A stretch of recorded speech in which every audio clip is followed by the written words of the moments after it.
What is the perfect movie franchise? Does such a thing truly exist? The License to Watch podcast sets out to answer that age-old question. Join comedians Matt McGregor, Harris McCabe, and Colin Shaw as they dissect your favorite film franchises one movie at a time. Along for the ride is a different film industry guest for every episode. Listen as the boys play judge, jury, and executioner and decide which of your favorite movie franchises are worthy of a license to watch.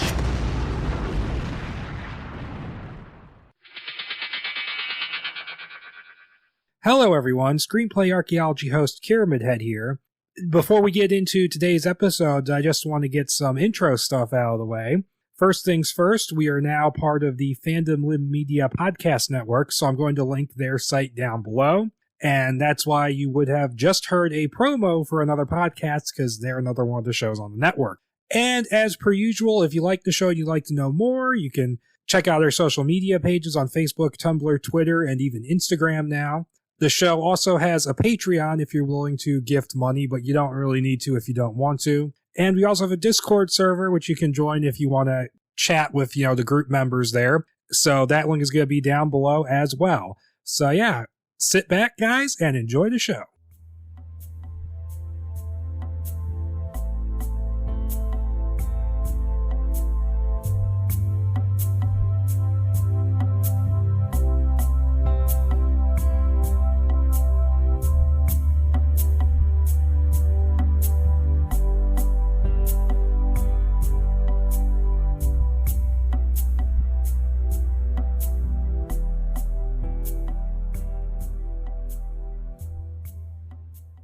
All right, everyone. Hello and welcome to a new episode of the Screenplay Archaeology podcast. I'm your host, KiramidHead.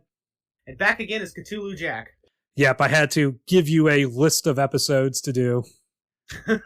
And I was like, anything but Wolf. Yeah, but we got some good ones, though, I think. Yeah. This one. Yeah, we're doing one, which is one of those kind of, it's been told in song and story of all the times they've tried to make this movie. We're going to look at John Carter of Mars. 3 scripts specifically from when Disney was looking to do it in the late 80s and into the 90s. So yeah, Disney tried to do it once before they actually did it. More like 4 or 5 times before they actually did it, if I'm being specific. But it's the early Disney stuff, which of course is based on, the series of books by Edgar Rice Burroughs, but the scripts are pretty much all just based on the first book, like an expansion of the first book. A Princess of Mars. And I go way back with this one. I wanted to do, you and I were talking about doing this a long time ago. Yeah, and you sent me a random Twitter DM and I completely forgot all about you. Yep. And then we did Highlander and we were in the middle of doing that episode. I'm like, oh, that was you. What? Oh. Yep. But no, this is a long, I'm surprised it took me this long to even think of doing an episode on it. Yeah. Almost as long as it took them to actually make a movie. Not that long. What, they started in the 30s and got it out in 2012, so that is 80 years? On the 100th anniversary of the first book's release. Yep, and I go back semi-far with Edgar Rice Burroughs. He's one of those guys I've known about, but not read a whole lot of for a long time. But the first thing of his I actually read was, because I had seen some movies and stuff. I had seen the Disney Tarzan as a kid. I had seen Land of Time Forgot on TV. Weirdly, the Tarzan I'm most familiar with is Greystoke, with, once again, the Highlander. And I know that's not a particularly close adaptation.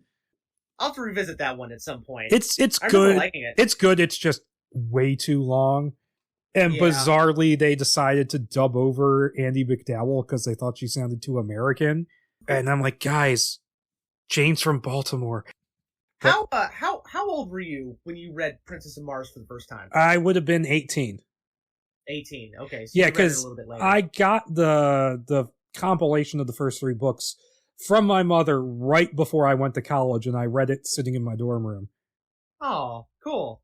And I started reading Gods of Mars, and for some reason the first couple of chapters were such a throw you into the middle of the action and don't slow down thing. I just got a little lost in it, and I never finished it. Completely batshit insane. Yep. Because it just starts with John Carter. He wakes up on Mars. Boom, Tarstarchus is there. Boom, they're running away from shit. Boom. Yep. Yeah, absolute insanity. Yeah, and I will read all of them eventually because it's much more doable in my mind to read 11 fairly short books than to read 23 Tarzan books. Yeah. And I do want to read the Earth's Core stuff with Pellucidar. The first actual I started reading Tarzan of the Apes as a kid, never finished it because I had a bad attention span for reading even then, and it's only gotten worse, despite all the books I've read over the years and finished. But I never finished it. The first one I actually read in full was The Land That Time Forgot, which is really, really good, especially if you love dinosaurs. Oh, yeah. And the 70s movie is a fairly close adaptation, except for the ending. Yeah.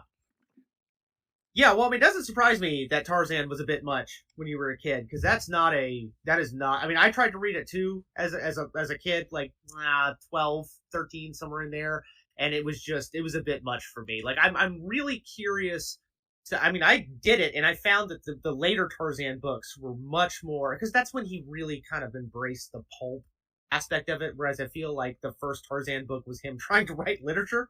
But again, I haven't read the Tarzan books since I was like 13 to 14. But my first I will say I did get through Tarzan of the Apes a couple years ago. I thought the first half of the book was really good when it's Tarzan growing up in the jungle. When Jane and her father show up, it gets a little worse because there's a lot of just comic relief.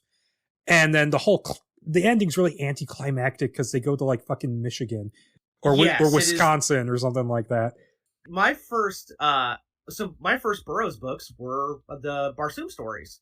And when I was in middle schools, and this would have been 7th grade, we had a reading like a point system in my middle school to read books. And what happened was my mother and I would read, she would basically read classics to me. So I went through we read Treasure Island, we read Peter Pan, we read Alice in Wonderland, 20,000 Leagues Under the Sea, War of the Worlds, Time Machine. That's really, in 7th grade, that's really when we dove deep into classics. And I ended up spending the summer at my father's house. And my mother had told him about, that I had this reading assignment and that she wanted him to pick out a good book that I would like. And he picked out A Princess of Mars. And it was absolutely my version of A Princess Bride, where my dad basically got me on the couch and he was like, all right, we're going to read this book. And I'm like, okay, what's it called? He's like, it's a Princess of Mars. And I was like, I don't want to read that. Is this a kissing book? Yeah, yes, it was totally that. And I'm like, I don't want to read this. This is going to be terrible. He's like, just shut up and listen to it. He's like, you like monsters, right? And I'm like, oh yeah. And he's like, this is going to have monsters in it. And I'm like, all right. Yeah, I'm in the middle of rereading it right now, and it's really good. I ran out of time to finish it before we started, but it's good. So that summer he read all 3 of the books, and then when I went back home to my mother's house, he just gave me his copies of all of the books, and I just kept reading them throughout my 8th grade year. That's cool. I have a very weird story. My first exposure to John Carter was not in one of the actual John Carter books. Okay. Have you read the League of Extraordinary Gentlemen Was it comics? League of Extraordinary Gentlemen 3? No, it wasn't 3. The 3rd book. Fuck the stuff after volume 2. In the first volume, it ends with a prose story about Alan Quatermain tripping fucking balls on this drug that makes him go through space and time. And he ends up on this strange team up with the time traveler, John Carter, who did before he went to Mars. It's him. He apparently passes out during some Civil War battle and ends up on the ethereal plane with these guys. And Randolph Carter from H.P. Lovecraft, who is established as being a different branch of the same Carter family. Right. Okay. And they go on this weird Lovecraftian adventure traveling through time and space together. And it's a weird fucking prose story. Although it's one of the only Alan Moore prose things I can stomach, because Black Dossier was just way too much of Alan Moore going, look how many prose styles I can do. It was Alan Moore at his most Moore. Yes. I gotcha. And then the first issue of Volume 2, because Volume 2 is the League in War of the Worlds. And the first issue is establishing the Martians from War of the Worlds are an invasive species that gets driven off of Mars by John Carter and his allies, and that was awesome. That was awesome, and that's the best part of that. Yep. I love volume 1 and 2 of that comic. If anybody's wondering about the actual novel of Princess of Mars, it is really good. I was talking to my wife about it, and I would compare it. Okay, I would compare it a little bit to The Hobbit. Obviously not a little bit. Of, like, I'm imagining Bilbo Baggins going whoop. Yeah, really. Not in terms of because Tolkien blows burrows out of the water in terms of prose and all of that, but in terms of like brevity and pacing, it reminded me a lot of The Hobbit, like about how The Hobbit is like every chapter something different happens. Although there's always something different. I will say, in the movies of The Hobbit, Legolas was bouncing around like John Carter. Yeah. So yeah, if you guys are interested in it, I would say it's worth a read. I read the first 3 books in preparation for this, and my super brief summary is the first one is a legitimate classic. Oh, it's wonderful. Yeah. The second one is batshit insane and absolutely worth a read. It gets a little long in the tooth at the end because it's like, oh, are we doing another like 1,000+ ship battle in the sky? All right, let's just do it. And then the third one was not great. The third one was just nonstop exposition, I guess. Like what do you call it? Exposition dumps. Yeah. The book. But yeah, the first one is absolutely worth a read. And this series, because I'm sure, because like a lot of people today really don't know John Carter. Like they don't know the Princess, they don't know really the Barsoom stuff. But this series has echoed throughout all of pop culture, and I guarantee you some of your favorite movies and comic books and television shows and other novels have been directly inspired by this franchise. Oh yeah, everybody has cited it. I think George Lucas thought about doing a Barsoom movie before Star Wars. James Cameron flat out named it as an influence on Avatar. Yes. To the point that the Asylum did a mockbuster version of Princess of Mars as the competition to Avatar. Now, you watched that movie. I haven't. We don't need to go into that. No. It's exactly what you think. I wish it was more fun than it was. I wish it was more fun than it was, but it's typical Asylum cynical shit. But no, John Carter, just to sort of inform people who have listened to 15 minutes of this already, if they don't know what John Carter of Mars is the basic premise is that it's a Civil War veteran from Virginia who is maybe not actually from Virginia. We'll get into that. We get into the scripts because it's this bizarre plot point that Burroughs brings up like once, maybe twice, and then never addresses.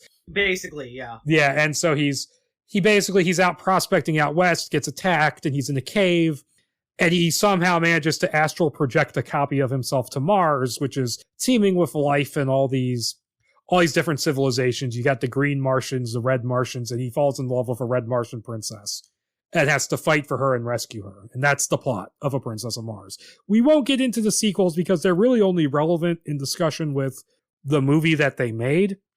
Yeah, and I'm not really going to go into it. There's no point. And people might listen to this and get interested and want to read the books. And believe me, the second book goes completely insane, and it is worth reading. So I don't want to spoil that.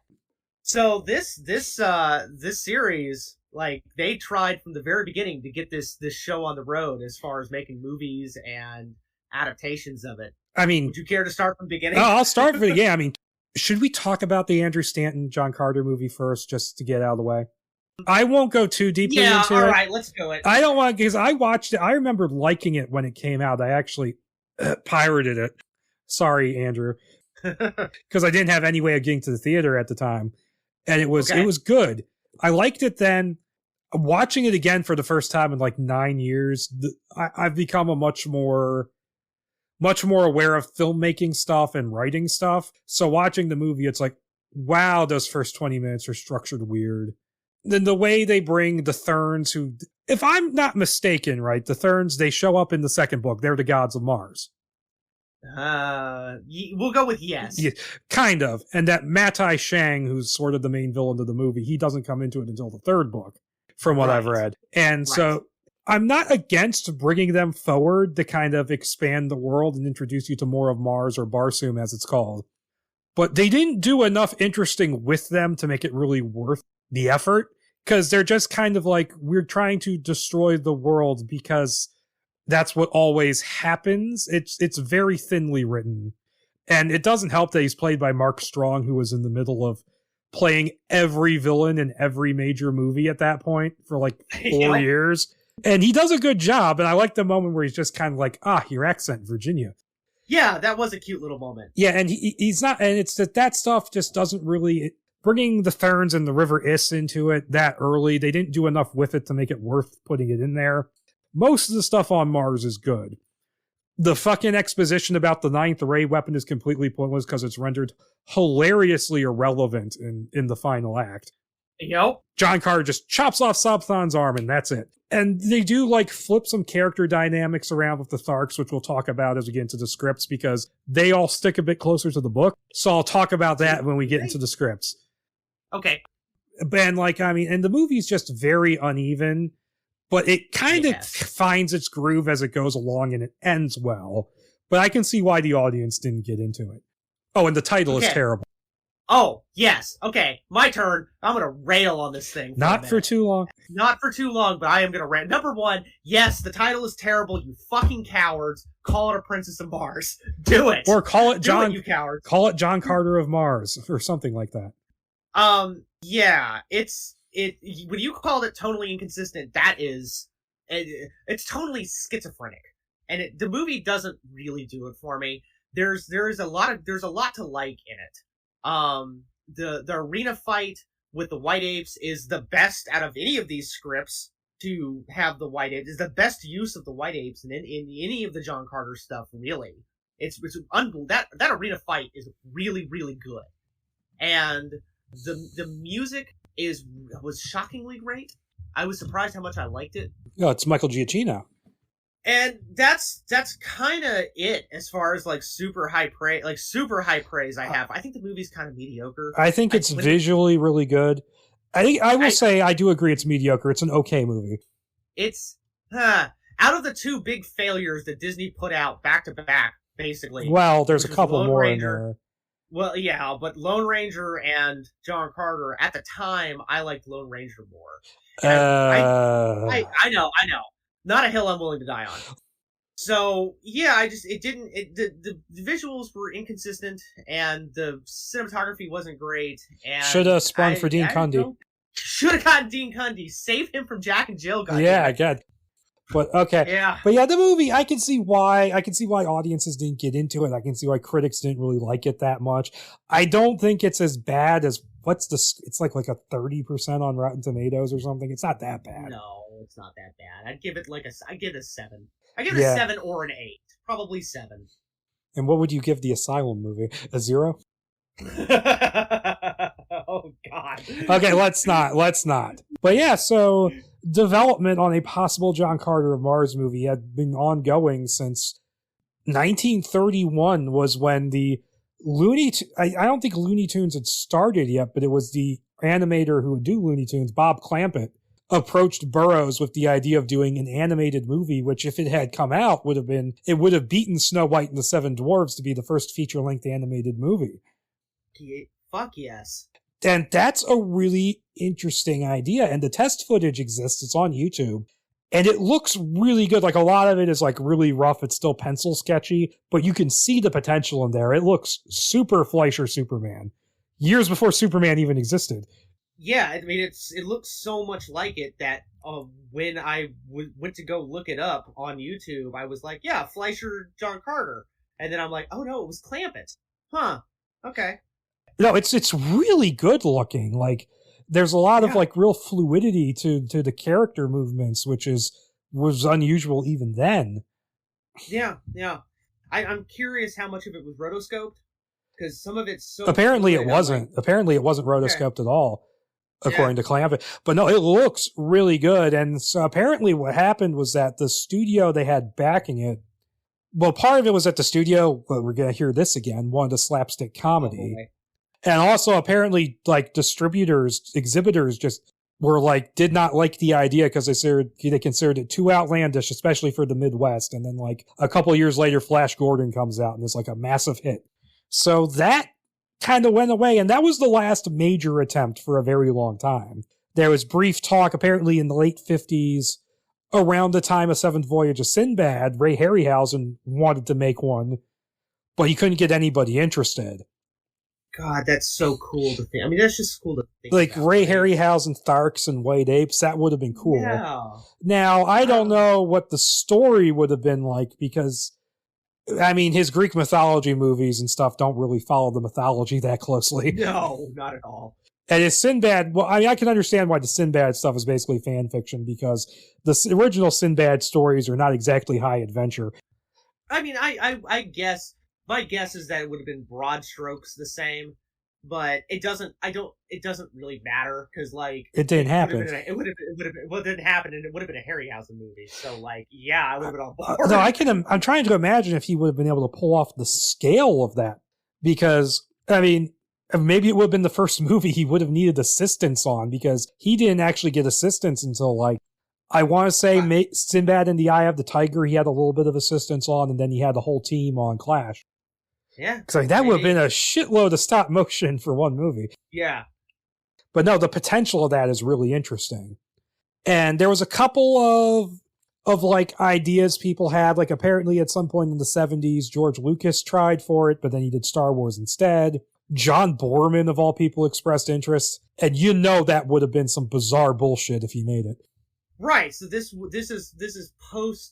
is pre-Excalibur and post Zardoz treatment, right? Post Zardoz, probably even. I don't know an exact date, but I would assume it would have been 70s. I gotta wonder if he made Zardoz instead.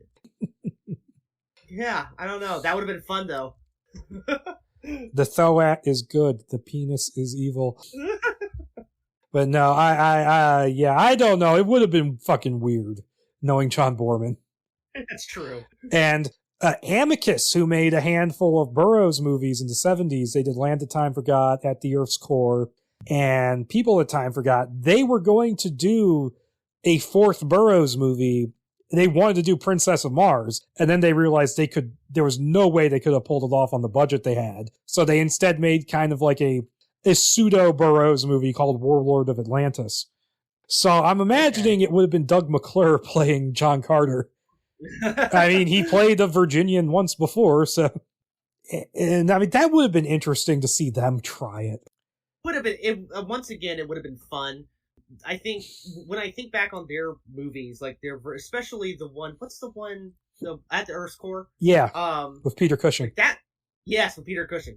That movie is so psychedelic. Like the lighting in that movie is so wild, and it's a creative movie, and like it's got fun effects, and it's like I would have enjoyed seeing it. I wish it had happened just so that we could have had like a super campy but super fun John Carter movie from the 70s that would have played on cable during my childhood basically on repeat. Yeah, I would hope. I mean? Yeah, I would hope it would have been closer to Land or Earth's Core than to People of Time Forgot. But Yeah. But yeah, that would have been interesting. And then it really didn't seem there wasn't really any steam that got picked up with a John Carter adaptation until the mid 80s. I think it would have been like 85. Let me scroll up on this page. It says 86 here. They basically optioned the rights. Disney optioned the rights along with Carolco. That's wild. And part of this partnership, they also made Basic Instinct. Oh yeah. But no, so they made this partnership, and Jeffrey Katzenberg, who was still the head of Disney at this point, was a huge fan, and he really championed this movie. And they assigned the writer Charles Edward Pogue to write the script. And that's the first draft we're going to talk about. But some backstory on it, by this point, and I've got to pull up IMDb, he wrote like the first draft of Cronenberg's The Fly, which he has credit on the movie, but my understanding is that Cronenberg very much rewrote that. I mean, I looked at like the first couple pages of Pogue's draft, and like the main character is named Jeff. But just to go into his filmography a bit, he had done this. He had done The Fly, and he later went on to do, he had also done Psycho 3. That was his first feature film, which is, movie could have used another draft, but it's not bad. I quite like that movie, actually. No, it's no Psycho 2. No. He had done a pair of Sherlock Holmes TV movies. And then, after, he did a film called DOA in 1988. And then there was a TV movie, and then his next theatrical credit was Dragonheart, which that's something I know was like, it wasn't exactly his script that got filmed because Rob Cohen took over and completely changed the movie. Right. I don't think there is much of anything left over other than the title and probably broad strokes. And like Connery's casting was from the original director's version as well. And then the next year, Kull the Conqueror, which there's a whole story behind that where Pogue was hired to write Conan 3 as Conan the Conqueror. And then they waited around for like a year for Arnold to say yes, and then he never did. So they then retooled it into a Kull movie, which was a different Robert E. Howard character. And then it got further retooled by Don Mancini, and the movie's a disaster. Ooh. And after that, he wrote the Hercules TV miniseries in 2005, which starred Sean Astin, not as Hercules. And all his other credits besides that are characters created by credits on the fucking 4 Dragonheart sequels that exist. Yeah. The last of which came out in 2020. Yep, they're still pumping those out every so often. God, I'm surprised. So he's actually a legitimately interesting writer because his Conan script and his version of the Kull script are actually pretty readable. Yeah, well, judging by what we're about to talk about, it seems like he's a really good writer. I would love to take a look at that Fly script. And so he had been hired, he had been working on a remake for The Thief of Baghdad with a different director, and Disney decided they didn't want to do it. So they offered him a list of properties to work on, and he selected Princess of Mars. And he said his sort of goal with it was to bring the novel to the screen, if not the literal adaptation, then at least the spirit and tone of Burroughs to the screen. And he was very much pushing to keep it an 1800s story, and apparently, even at this point, Disney was trying to do like a modern version. Ugh. Which I don't think that would really work. And so he ends up turning in this script, which I just barely got a hold of before we did this episode. Like, it just popped up on eBay randomly, and I was like, oh, I might as well go for that. Yeah. And so it's titled, because the title is different across all of these. It's titled Edgar Rice Burroughs, A Princess of Mars, and it's dated December 16th, 1987. So this is the end of 87. And what does it say on the... I still like? I still live. I still live. It's okay. The end quote, and it has his signature. Okay. Oh, yeah, it does. Okay. But no, I immediately jumped on this when I saw it, because I like Pogue as a writer. Yeah, good call. Yeah, and so I saw this on eBay, and I was like, I was not expecting this to be there. I just randomly searched his name and John Carter, and there it was. And so these all more or less follow the outline of A Princess of Mars I gave towards the beginning of the episode, so I don't really feel any need to do that again for these. No. And so it opens with, we're going right into it. Yeah, let's do this. Yeah, it opens with John Carter standing on the ridge and watching Mars in the night sky, raising his arms as if in supplication, and then it cuts ahead to Carter's funeral, where Edgar Rice Burroughs is in attendance, because that's the framing device of every Edgar Rice Burroughs book is, I got this story from somewhere, now I'm giving it to you. Right. And it gives the time frame as the 1860s, so it pulls it back a bit from the book where this would have happened in the mid-1880s. And the minister briefly objects to the open coffin and ventilated tomb that can only be opened from the inside, but the funeral proceeds as planned. Later that day, Carter's black servant Ben, which he's a slave. Yeah. Or he would have been a slave, but before this. He gives Burroughs the key to Carter's desk and talks about how the war seemed to have changed him despite him always appearing physically the same. And Burroughs finds an envelope in the desk addressed to him, and inside it a manuscript. And the manuscript begins with Carter detailing how, for reasons he can't explain, he has been alive a very long time and he can't remember exactly how long. And we get a flashback to Carter in Centurion garb during the sack of Rome by the Visigoths. And he manages to fight a few off, and he's offering prayers and supplications to both the god Mars and the planet, which is up in the sky. It never fucking leaves. Yep. And before one of his enemies tips a large statue of the god Mars onto him, and it's almost like a comedy cutaway where it's like him looking up. It's like John Goodman in Oh Brother, Where Art Thou, where they drop the cross on him. And it's like, so okay, this is doing something from the book that no other version tries to do. Yeah, he's leaning really heavy into this, and I kind of like it. I mean, do you want to talk about that a little bit? I'll talk about it a little bit because Okay, the way the book begins is him saying, I'm very old. I've been alive for like forever. I don't even remember my childhood. That's how long I've been alive. And then throughout the book, it comes up maybe one more time and then never gets explained. Yeah, and in the second book, it's mentioned a little bit, and in the third book, it's mentioned a little bit. It's basically, altogether, it's probably 6 throwaway lines over the course of 600 pages. But no, I meant like, boy, Poe really went in deep with the immortal John Carter with this one, which was shocking. Oh yeah, like he brings it up. He brings it up several times, and we cut back to this whole scene with the Centurion again and again throughout the whole thing. I kind of wish.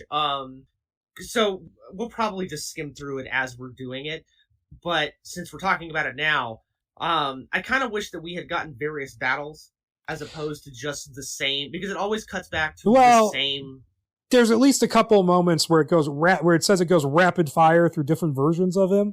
Right. But I mean, like, yes, that does happen, and I wanted more of that and less of. But I feel like we got this scene here like 3 or 4 times throughout the script. Yeah, it's exactly the same scene almost. And I wish it had been like maybe like building up to that scene that we just mentioned.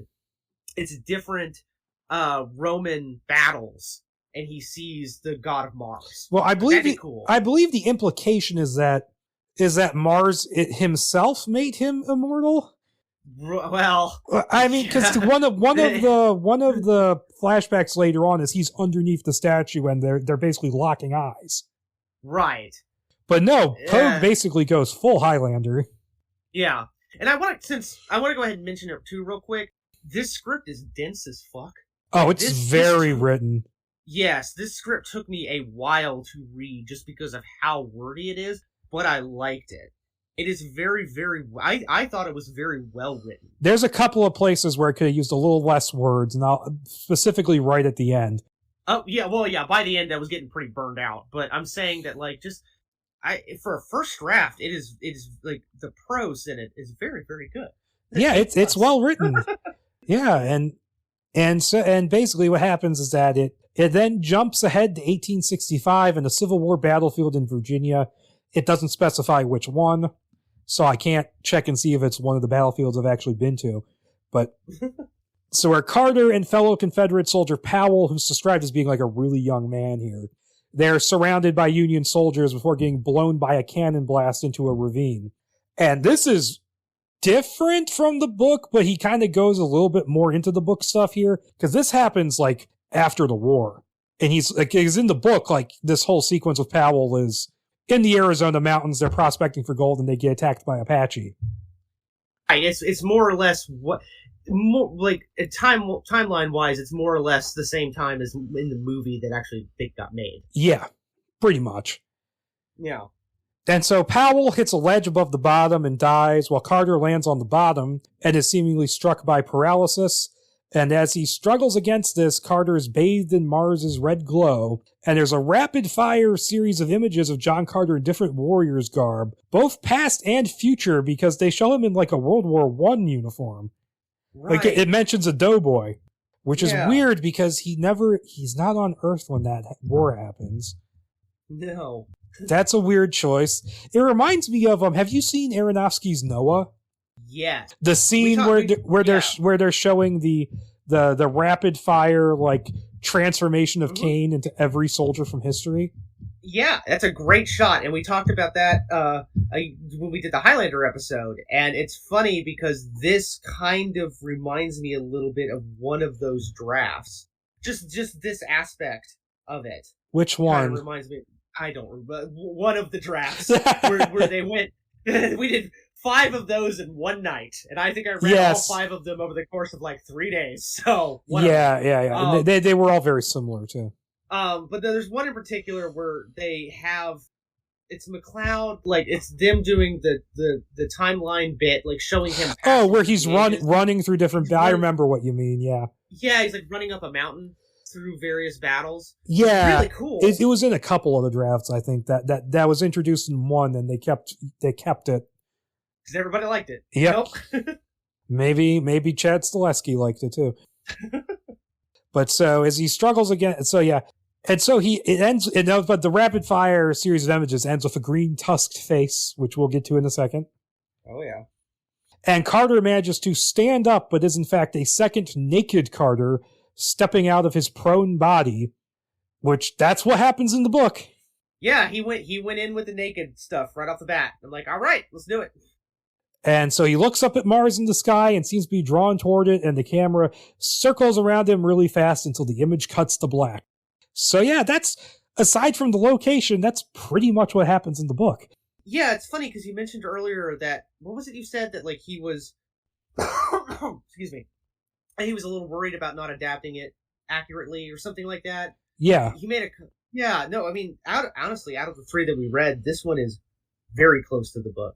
Aside from one or two things. Right, well, yeah, I mean, it's an adaptation, so it's going to have changes, but like... Well, there's one particularly weird change we have to talk about. Oh, we'll get there. But no, it is very close. Like, it keeps some of the details that none of the other versions would have used. Like Highlander, John Carter McLeod. Yeah, really. You see, now I'm just imagining like the Highlander version of John Carter, where it's Christopher Lambert, Sean Connery as Tars Tarkas. Oh, that'd be cool. Clancy Brown as Tal Hadjius. And Michael Ironside as Sabthon. No, I want to see Clancy Brown as Tars Tarkas. That'd be great. Oh, yeah, That's not bad. Mr. Krabs as Tars Tarkas. Totally. I always forget that's him. Yeah. But Carter soon awakes on Mars, realizing where he is by the two moons in the sky, whereas in the book he's just like, yeah, I knew I was on Mars. Of course. And he finds himself able to leap about at great distances thanks to the lower gravity, and he accidentally crashes into an incubator filled with eggs, and there's a number of already hatched babies. They're the green-tusked four-armed Tharks. Now, this is a distinction I want to mention, because I hadn't reread the book in like a decade or more. And I had forgotten that Thark was just used to refer to the one specific tribe of green people. But every other version just uses it to refer to the entire species. Right. The green men of Mars. I'm in the same boat with you, man. Like, I have called them the Tharks since I was in 7th grade, and honestly, status quo is going to continue here. Yeah. It's a cool word, and that's what I've used for 20 plus years. Because the way it is in the book is just really confusing. Right. But yeah, but no, he leaps back out in surprise, accidentally crashing into a single adult Thark. And Carter leaps away again, finding himself face to face with the rest of the Thark band, led by Tars Tarkas, who are riding Thoats, which are these, 8-legged mounts? Yes. 8-legged, like lizard horses, basically. Yep, and they make the Thark he leapt away from, whose name is given as Dotar Sojat. So they've kind of combined two characters here, because Dotar and Sojat are two different Tharks that he fights and kills. And then they completely changed the meaning of that in the actual movie, but we'll leave that aside. Yeah. But so they make Dodar fight him in single combat, and Carter gets cocky thanks to his leaping abilities and almost gets crushed by one of the mastodon-like Zitadars that pull the Thark carts with the eggs in them and the babies. Which I don't think were in the movie at all. No, they're not, and they're not in one of the scripts. Right. And he gets saved by an unusually sensitive and emotional female Thark named Sola, so she's going to be in all of these. And when Dotar rudely shoves her away, Carter just goes like, no one's treating a lady like that. And he just lays into him, he cracks his neck with a single punch. Not intentionally, but he does. Right. It's a fun little action scene. One thing that we kind of glossed over a little bit, has he started doing it yet? Yeah, the voiceover. Oh yeah, I didn't mention the voiceover much. It didn't need to be there. No, it didn't need to be there. And that was one of the, what I thought was one of the kind of the failings of the early portions of this script was the voiceover. It goes away. If anybody reads this eventually, the voiceover does eventually stop. I mean, it only really needs to be there right at the beginning and right at the end. And it kind of kills me a little bit because, reading the voiceover stuff, the narration stuff, is pretty good. It's well written. It's just, I hate voiceovers. It's not, especially in stuff like this. It's not John Carter, the radio play. Right, exactly. Or the audiobook. But so Carter receives all of Dotar's belongings, including his harness and sword, which Carter loves the sword immediately. There's this whole scene of him just posing with it. And the Tharks are like, what? It's like that scene. I hate to bring this up because this movie is a piece of shit. The scene in Green Lantern where he has the costume on for the first time and starts posing. And then Tomar Ray walks in and you just have that awful CG Ryan Reynolds face go, ooh.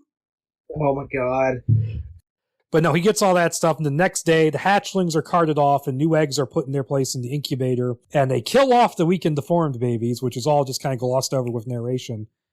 Like, Carter takes notice of the fact that Sola's, caring nature is different from the rest of them, and they introduce themselves to each other in spite of the language difference, so he still hasn't learned the language yet, which is a huge difference compared to the other two drafts where they try and, fix that right away.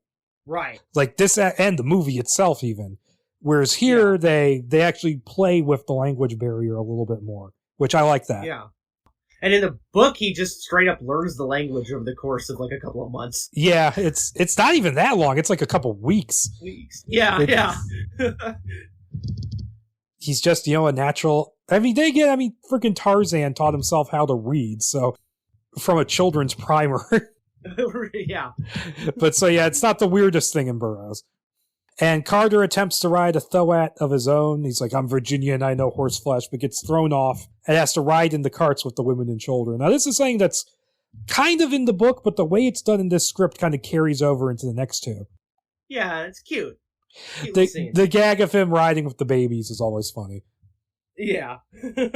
And then, I did make a note about it. He narrates a bit about how he remembers the conquistadors arriving with horses, so... He was just chilling with the Aztecs? I mean, I guess. Was John Carter Quetzalcoatl? That's the only thing I can think of, because that's the big conspiracy theory, is that Quetzalcoatl was a white dude with a beard or something. Okay. That's one of those things they always point to say maybe he was an alien. I've read a lot of shitty ancient astronaut books in my day. But Carter spends 3 nights feeding this one particular Thoat and gaining its trust before managing to tame it. He rides it off into the distance considering escape, but he figures, hey, I don't know what the hell else is out there. These people are my best shot. Which I like that moment because it's smart. Right. I don't have anywhere else to go, and so Tars Tarkas takes note of how Carter interacts with the Thoat and starts feeding it and stroking its snout, so I like that. I wish this was in the movie. Yeah. Yeah, they didn't do any of this in the movie. And that felt weird after reading these 3 scripts and then watching the movie, and it feels like there's stuff missing. Yeah. Because Tars Tarkas and that they kind of become friends because they're there. Yeah. Like a lot of the Thark stuff is kind of fast forwarded through, unfortunately. And so I was gonna say that, like, man, like when I think about the Stanton movie, I'm like, man, like almost all of the customs of the Martian peoples get fast forwarded through, except you get to keep what you kill. Except the fucking, what were they? The Necromonger way. Yeah, yes, from Chronicles of Riddick. Yep. And so soon they arrive in the Thark City, which is just called Thark here. And that's a thing that's different in the scripts from the book, because in the book, they call it Thark, but Thark is a different city, because they initially are in one ruined city that used to be called Korad, and then they go to Thark later, and they kind of combine the two in the scripts. Yeah, and Carter soon realizes it was built by a different species due to the architecture being more fitting for a creature of his size. And Sola assigns Woola, a 10-legged dog creature called a Callet, to guard Carter, and it follows him as he explores the cities looking for clues as to who built it. Woola is like the best part of the movie. Yes, hands down. Like, they got that character perfect. They fucking nailed him. He's adorable. Actually, when I went to go see the movie in theaters, I got when I bought the ticket, they gave me a pack of trading cards, and it was like John Carter, Deja John Torres, Connor. Tars Tarkas, yeah, John Connor, and Woola. And I had the Woola trading card in my wallet for years. Like, all the way up until just a couple of years ago when I got a new wallet. I eventually just had to throw it out because it's been falling apart. But yeah, no, they nailed him. He is adorable and great in the movie. And he's pretty great in some of the later in the second draft that we're going to cover. Oh, yeah. And he leaps away from Woola to go off on his own and narrowly avoids getting attacked by a furry white creature that he doesn't actually see. We only see its arm reaching for him, like something out of Scooby-Doo. It's a Wampa. Are we talking original Wampa or the extended version from the special edition?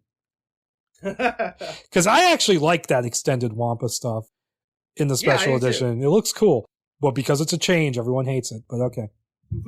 And Carter looks out over the desert and he sees two flying machines, one being pursued and attacked by the other, approaching the city. The smaller one crashes, and from the wreckage emerges Deja Thoris, Princess of Helium, and Carter is instantly smitten. And he narrates about it too, which is kind of funny. Now, I am going to alternate pronunciations probably of her name because I've always thought of it as Deja, but some of these scripts specify Deja, and I think that's supposed to be the correct one. But in the middle of trying to train myself to say it that way, I watched the movie again, and the movie says Deja. Oh, yeah, it does. So I'm going to be saying both probably at one point or another. Yeah, I've always said Deja. Sometimes I'll say Deja, but usually it's Deja Thoris. And so the other... Dijon mustard. Yes. Deja vu. Yeah. Just a little deja vu. Matrix 4, baby. But the other flyer soon lands, and men led by Sabthan, the handsome Prince of Zodanga, emerge from it. And Sabthan... Now, in the book, what happens is that the Tharks just shoot her ship down for no reason, right? They are out on a expedition. Yeah. Looking for stuff. Yeah, the Tharks basically shoot her down. And that was something that I was kind of hoping, that I'd forgotten about in the Stanton movie, that I was kind of hoping would show back up. In the books, dude, the Tharks' guns are badass. Those are like howitzer cannons. Yeah, they have like the little piece of radium that just goes boom. Boom. Like, yeah. And they're crack shots. Like, most everybody on the ship is dead before they even hit the ground. Yeah. Now, this is a change that all the versions make for obvious reasons that I'm not finished rereading the book. I've read 20 chapters of 28, and Sabthan has not shown up yet. Hasn't even been mentioned. So they basically Well, I thought he was mentioned. Maybe he was, but I don't recall. But yeah, he doesn't really show up until the very, very end.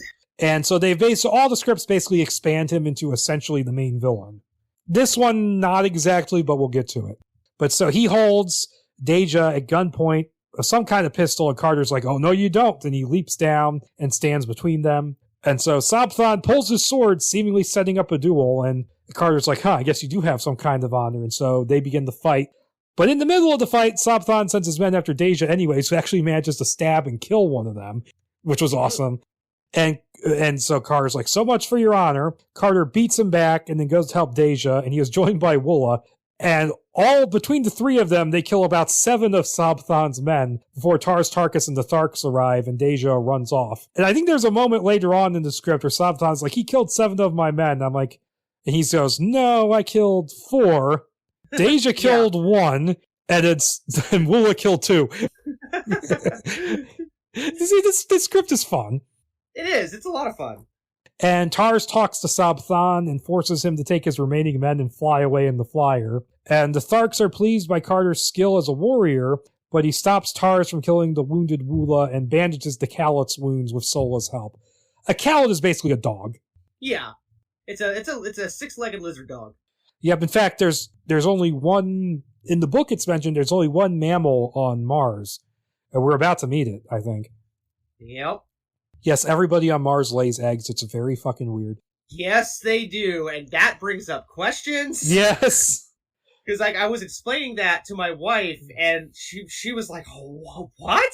And I'm like, well, my thinking of it is like, it's like the birthing matrix from Superman, I guess, when it comes to the red people. I'm trying not to say, yeah, she squatted out a baby-sized egg. She just grows that tube from Aliens. Really? Yeah. Oh, God. And so the Tharks fan out to look for Deja, and Carter leaves Woola in Sola's care while he leaps off to search for her as well. And he tracks her down to a side street in the city, and they introduce themselves despite the language barrier. It's the whole me, Tarzan, you, Jane bullshit, essentially. And Deja is soon grabbed by the white arm from before and carried off. And Carter pursues them. He finds that she has been captured by a 15-foot-tall, four-armed white ape. And it's really funny to me that every other species has like a Martian name. And the white apes are just white apes. Right. I was gonna ask about that, because in later drafts they call them the Aughts. Yeah, which is like, not in the book. Not in the book, yeah, so I don't know where that came from. But, yeah, okay. And so basically there's a big fight, and Deja alerts him to, there's a second white ape comes up behind him, but Deja alerts him. So basically what he does is he stabs one, but the sword gets lodged in it, so he basically bluffs the other one into running out the window and falling to its death. Yep. I'm like, that's cool. He basically bullfights it. Yep. And so Carter's wounded and exhausted, and he passes out. It's like Johnny Depp in Sleepy Hollow. God, yeah. Deep cut reference. And he slips in and out of visions of his past lives, which I think this is where we get the doughboy scene, while Deja attends to him. And we get like another version of the Centurion scene in here, I think. And he awakes, realizing he's able to speak and understand language now. And Deja tells him to go back to sleep. And Carter again wakes up sometime later and sees Deja arguing with Sabthan. And we learn here that the Tharks are allied with the Zodongans in the war against Helium. Oh boy, this is where it gets really weird. Which started because Deja spurned his advantages, which led Sabthan to rape or seduce, it's not clarified yet, another princess who is Deja's cousin Sarkoja, which if you know the books, very different. Should we save that until she shows up in person? Yes.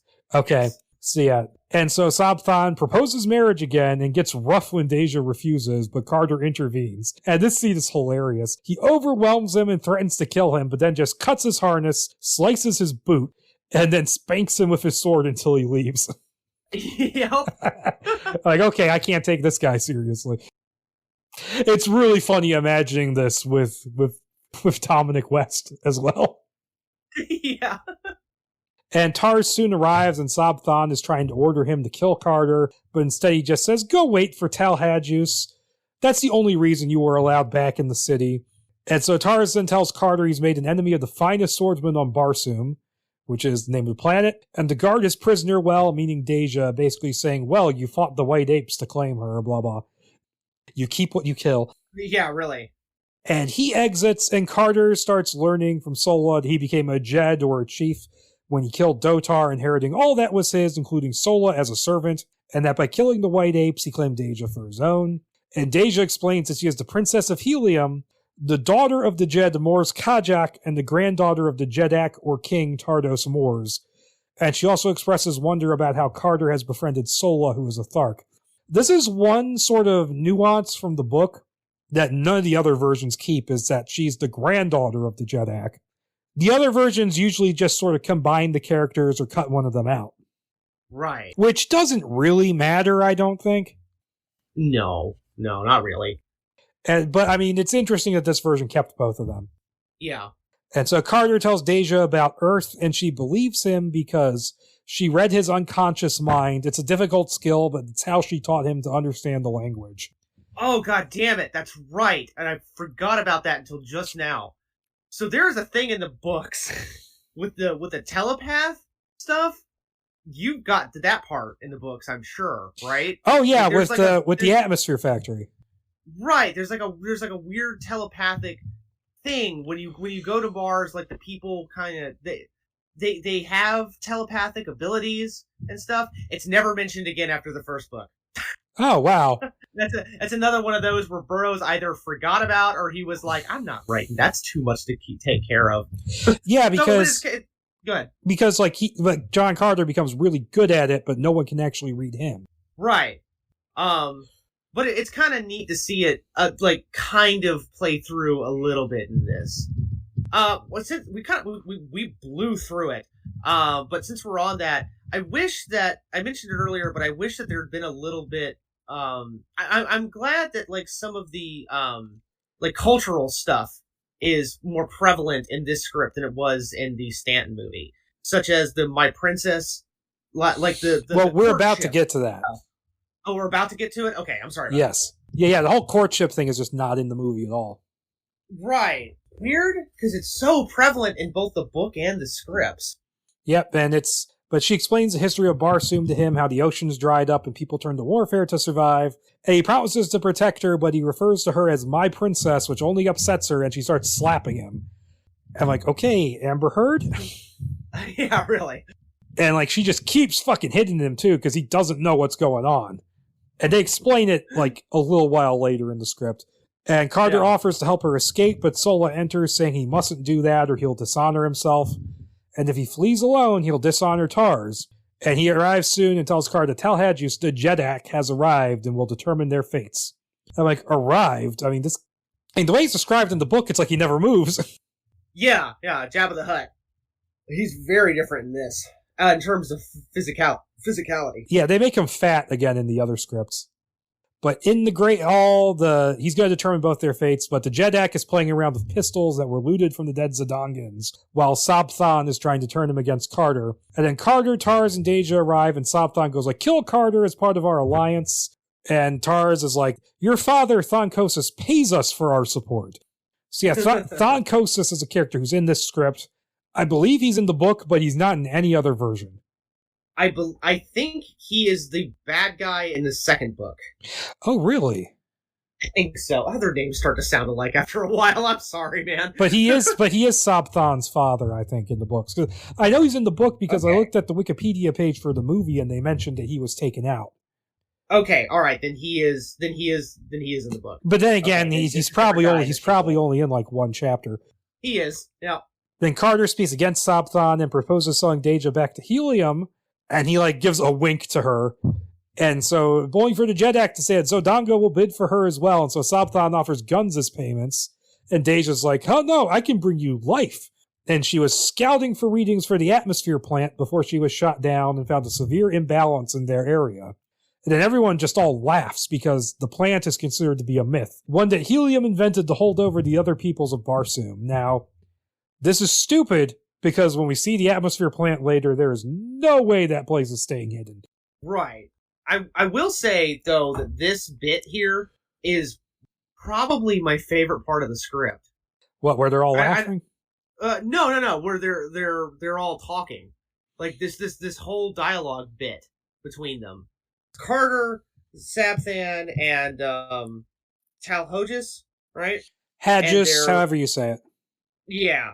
No, I just liked this part. I don't know why. Anyway, okay. But so I liked it. Sabthan plays along with that, even though he apparently does know that it's real. And Deja's like, I can't take any of their personally to prove it because that would threaten the plant's security. And she keeps pressing the point even after the Jeddak calls for her to stop. And there's a sycophantic Thark who doesn't get a name, runs up to her and smacks her down. And Carter's like, oh no! Jumps in, breaks his arm, and he covers himself by saying that the Jeddak's prisoners should remain unharmed to drive up the bounty. And yeah, that is a clever move. And so Sabthan once again tries to goad the Jeddak into killing or handing over Carter, but he just shoots the sycophant who broke the rules of combat and tried to attack Carter from behind. I like that moment because it gives Tal Hadjus at least a minor sense of honor. Right. It shows that he is a Thark, or at least he had those Thark ideals at one point. Yeah. And he orders Carter to protect his prisoner, then the meeting adjourns. Also, I just keep calling him the Jeddak in this because the first draft I read was the Rossio and Elliott draft, and they just continually referred to him as the Jeddak even after giving his name. So I've kind of just fallen into doing that in my notes. Yeah, I'm going to do that too. Yeah, because you can't say his name. Yeah, it's true. Like I said, they all start to sound alike after a while. Yep, especially Thark names. Yep. And Deja is angry with Carter over what has just transpired, and more so at him saying my princess again, and finally explains it's a phrase that are only used between two betrothed people. And for his part, he explains that he was bluffing with the Jeddak to keep her safe, but since it didn't go well, he'll help her escape tonight. And Deja apologizes for wronging him, and she goes like, she's like seems really serious about it too, like, oh, I can't believe how badly I've wronged you. I like that character moment for her. And we see that Sola has been eavesdropping, and Carter goes to gather two Thoats only to be confronted in an alley by Tars, who is smart enough to figure out what's going on here. And he figured out that he's going to help the princess break out, and Carter doesn't want to kill him and invokes what he feels is their newfound friendship, but Tars brushes it off and prepares to fight, only to be knocked out by Sola. The old tap on the head trope. Yep. And she agrees to help Carter escape, telling him that the Jeddak has pulled a fast one and had his guards take Deja to his chambers for his own amusement. Ooh. And promises to wait with the Thoats outside the gate. And in his chambers, she's like, hey, you think Sabthan is going... Because he's saying like, oh, I'll have you for myself for one night, and then I'll turn you over to Sabthan. And then she's like, do you really think he's going to want your leftovers? He goes like, he won't know till he has you. God. Yeah, until he gets her naked and then realizes that, oh, she's got like her hole is like 17 inches wider than it was before. Yeah. I did not know you had laid an egg already, Deja. I was like, nope, that's Stark Dick. Oh, God. But Carter intervenes and knocks him down, and he grabs the key to Deja's chain from around his neck, but the Jeddak pops up and continues the fight, with Carter eventually wrapping him in a tapestry. Yeah. Which is pretty funny. And he gets Deja free and is about to flee when Tars arrives and aims one of the Jeddak's pistols at Carter, but he can't go through with it despite the Jeddak's insistence, and Carter and Deja escape. So yeah, good scene. Yeah, it's a lot of fun. All the action beats in this are a hoot. And I'm just imagining I'm just imagining the version of this scene from a later draft. No. We'll get there. And they come to where Sola is waiting for them, and she at first insists on staying, despite the fact that the Tharks will kill her. And Deja wants Carter to order her to come with, but he calls Sola his friend and allows her to make the choice herself, and she decides to come. With them, bad. Bad thought.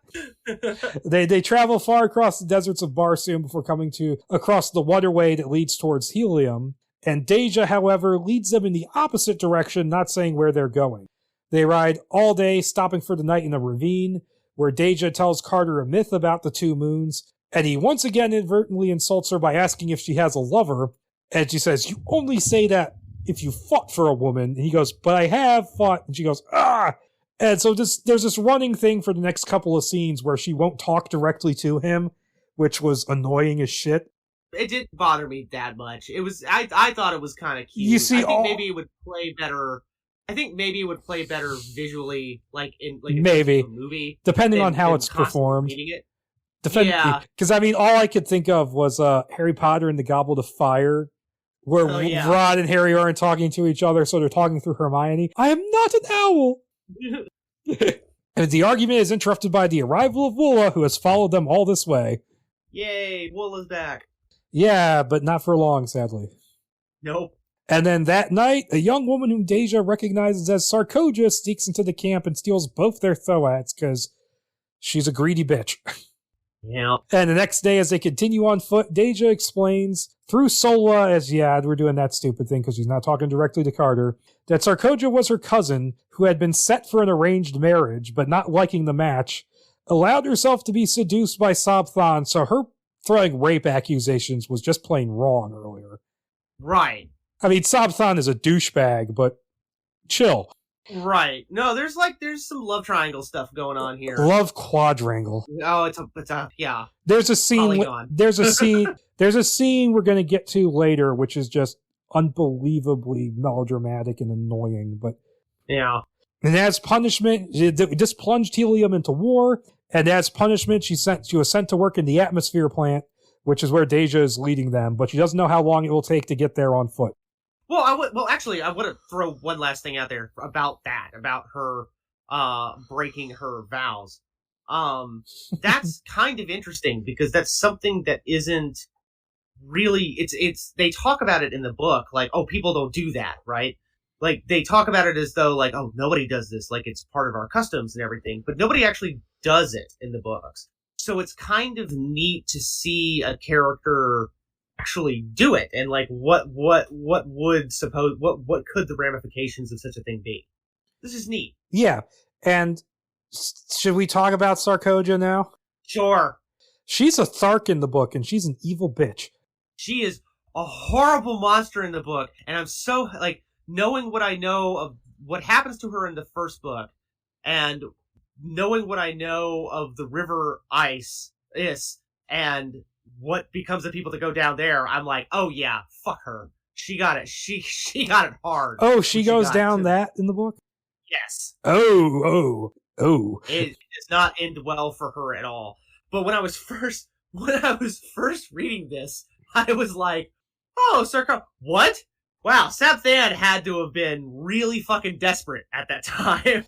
Well, I mean, you know, right, that if Deja Thoris had never showed up and it had just been John Carter among the Tharks, you know he would have ended up banging Sola eventually. Oh, yeah. I mean, hardcore. I totally get the impression from the book that she was completely down to fuck from, like, the first moment. All of the women are. Yes, well, it's John, it's a Burroughs character. Yep. I was getting Planet of the Apes vibes. Oh, yeah. Some of those Zira. Yeah. Even if you are so damn ugly. Have you read the book, by the way? I have not. I've heard it's very different. Because the too damn ugly line comes after they almost bang. They get drunk at a party and they almost bang. Fucking desperate times, man. But yeah, the Sarkoja change is the thing I don't like here. I do like it. Prefer it the other way around. They should have called her something else. I do like it though. Like it's a fun. It was like, okay, this is something. After having read the book, it was like, oh, it's a little bit different. Okay, I kind of like. By the way, in the movie, she gets ripped in half by a white ape, and it is awesome. Brutal. Yeah, awesome. That movie is shockingly brutal for a PG-13 Disney movie. Uh-huh. But okay, so and this is where Solo expresses sympathy for Sarkoja's situation, and Deja gets really fucking bitchy about it. And this in turn leads to Sola telling her story. And her mother, Gozava, was always different from the other Tharks, more in tune with the softer sentiments. She's like playing with a butterfly or some shit. Yes. And she was always sent out, like, she was always punished by sending her out to, like, the edge of the... It's like she's out gathering something in the wild or something, and she meets one of the Thark warriors who's patrolling, and they fall in love. And the day he left on a long exposition, their egg hatched, and they hid it in, like, a tower underneath a glass ceiling. Because basically, the way it's explained in the book, and they don't explain it in any of the drafts, is that they lay their eggs, they stick them in, like, a catacomb, and when they're ready for another hatching, they take them to the incubator where they stay for 5 years. Right. Yeah, no, it's a 10-year cycle, I think. But they do it, they squat out the eggs every 5. So, yeah, but it's implied that the babies, they actually gain some intelligence inside the egg, too. Right, yeah. Which makes killing them off if they're deformed kind of fucked up, even more fucked up. Well, in the book, my reading of it was like they come out as fully formed they're just shorter. They're fully formed Tharks. They're just small. And then they grow large. Yeah. So... Not like the Stanton movie where they're fucking adorable little babies. Yeah. Wow, it makes it so bad because it's like, oh, they're so cute, and then they just line up with the guns and mow them down. Yep. It's like, okay. And then Gozava was caught by one of the other females who are always bitchy to her. And in the book, it's Sarkoja. Yep. But she hid the baby Sola among the hatchlings before getting captured, telling the Jeddak under torture that she had killed the baby and thrown the body to the white apes. And so she also was tortured to death because she refused to reveal the name of the father, which we find out here is Tars Tarkas, who was broken by the news and became the cruelest of the cruel. This is where I have to talk about the character dynamics getting flipped in the movie, because in the book and in all the scripts, Tars Tarkas he's not even a Jed in the book. He's under another Jed who they understandably adapt out with the weird name of Lorquas Tomo. Right. But no, Tal Hadjus is the Jeddak who tortures and murders Gozava, and that's why Tars Tarkas doesn't know who Sola is. In the movie, they flip it that Sola doesn't know who she is, and Tars Tarkas is the Jeddak and has known all along. And then John Carter escaping, Tal Hadjus uses that as a way to overthrow Tars Tarkas. And I think it's a less satisfying story that way. I agree 100%. I think that this is much better, and it feels like there's more of a payoff when Tars actually finds out about it later on. In the book and in all the scripts, Sola sits down and tells Carter the story. In the movie, they explained it in like 30 seconds. Right, it's fast forward. Yeah, there was something they should have thought more about, I think. Is this the draft where I'd have to go up to it. Is this the draft where, like, as she's explaining it, that they show like flashback sequences, but the Thark is kind of like always in the distance? In all the distance, or the camera's behind him. They hide it. in all the versions, they don't show his face, but the reveal comes in different ways. Right. Here, she tells them that Tars Tarkas was her father, and the other ones, they figure it out at different times. Yeah. And so as Sola finishes her story, an airship appears in the distance, and Deja, realizing it's not from Zodanga, uses her telepathic abilities to call it down to them. The flyer, crewed entirely by young women who may or may not be heading for the Castle Anthrax, flies them to the atmosphere plant. It's explained that the women from the noble families of Helium, they all serve in the plant at least once, which is a nice little bit of world building. And so they fly there to the atmosphere plant, and it's surrounded by clouds, and there's all these big shiny rainbow reflections, and I'm like, the place that makes the atmosphere is supposed to be hidden, but it's surrounded by clouds, which logically would be clustered around the place where the atmosphere is being created. Some fucking disguise that is. Yeah, really. And you might have just said this, I'm sorry, but like, it's built into the side of a mountain, right? Yeah. So it's not like a floating city or anything. So, yeah, it's, well. But I mean, it would have looked cool. Yeah. Well, I mean, depending on how the effects would have been done in 1987. It could have ended up looking like the fucking ice castle from Conan the Destroyer. That's true. Very true. And the Tharks could have ended up looking like the weird lizard man in the cape. And they are met by the mistress of the plant, who is female in this version. It's a guy in the book and all the other scripts. But right. It's basically a proto-Thark. Or not Thark. Proto-Thurn. Proto-Martian or whatever. Well, no, in the book it's kind of like a proto-Thurn. Well, weren't the Therns the proto-Martians in the book? Because there's talk about like the white race that they all intermix in order to become hardier to survive the harsher conditions. I'm not going to answer that because of spoilers. Okay. We'll go with yes, since you just said that. But there's a lot more to it than that. There's a way more to that. So they're not. So the Therns are not what they are in the movie, where they're just random aliens. Not at all. Not at all. No, it's completely different in the books. But like my understanding, my feeling towards it is he wrote the Atmosphere Keepers, and he liked them, and then he reused that again in the second book and made them the Therns, without any real explanation as to who the Keepers were. Yeah, that's true. I mean, it's this is like pulp novel stuff. So yeah, it's like he's kind of coming up with it as he goes along, which is fine.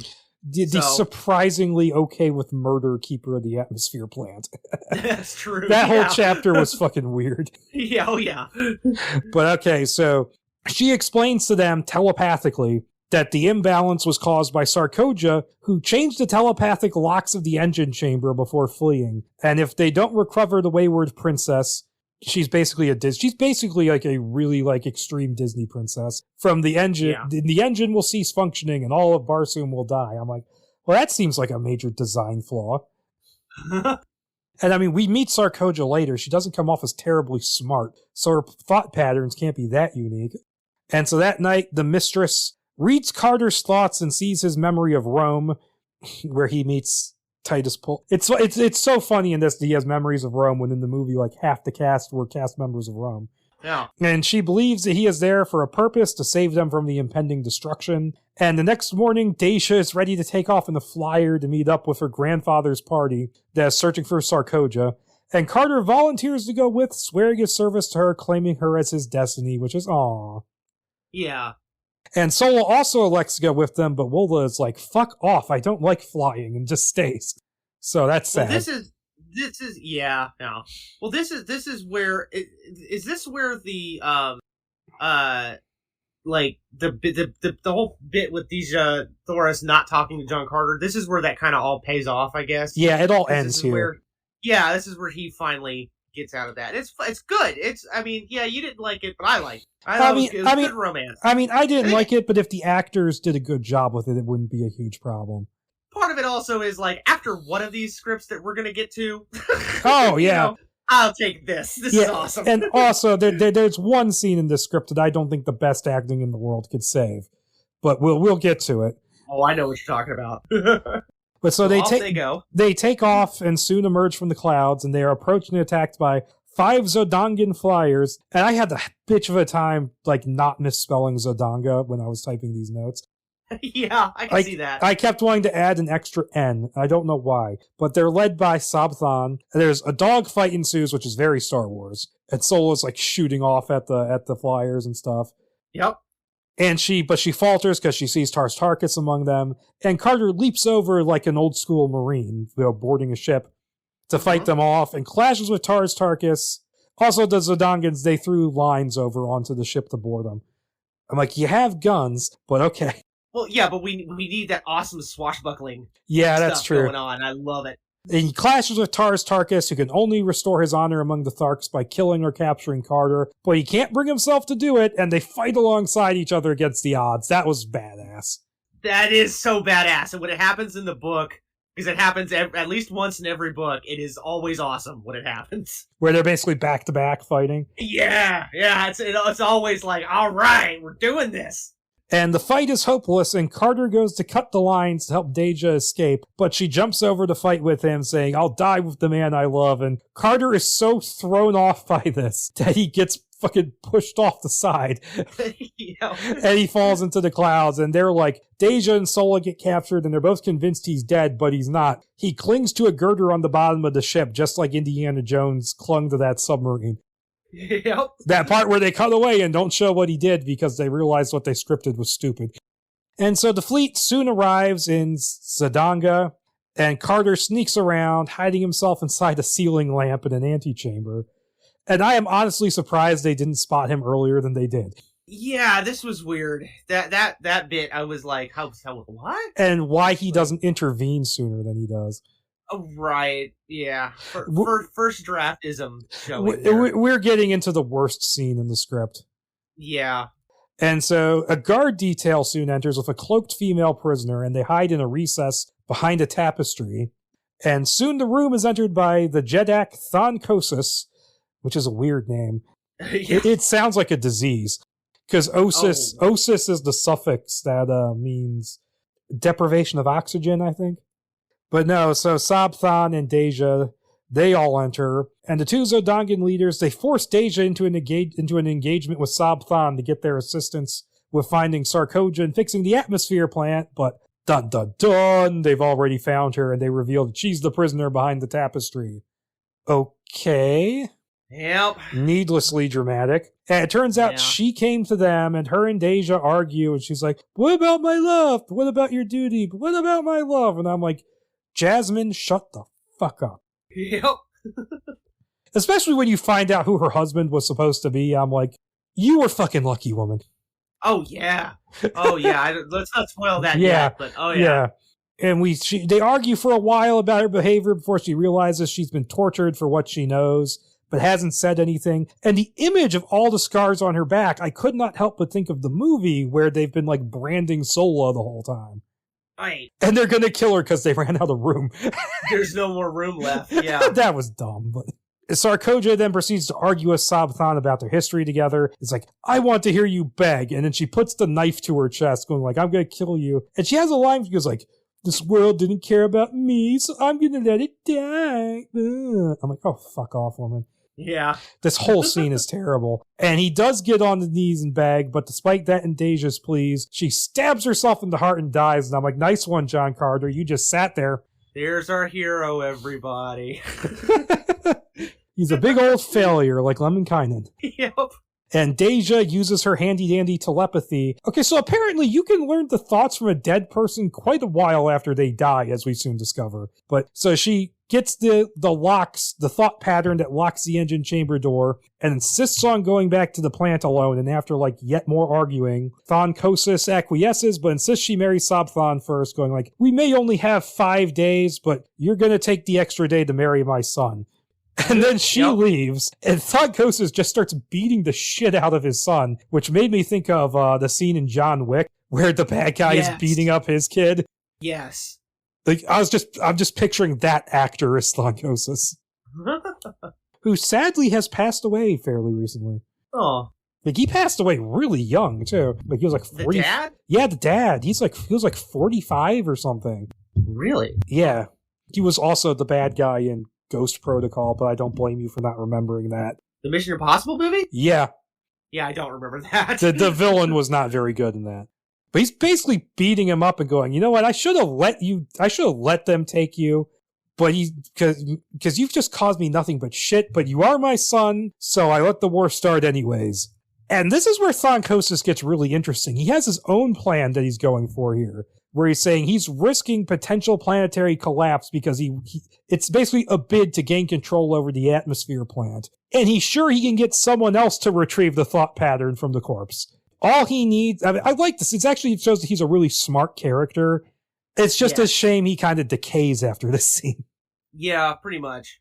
And all he needs is the location of the plant, but knowing torture won't work on Deja, he says, I can use it on someone else, though. And he glances up, revealing that he apparently has noticed John Carter has been up there for a very long time. Yep.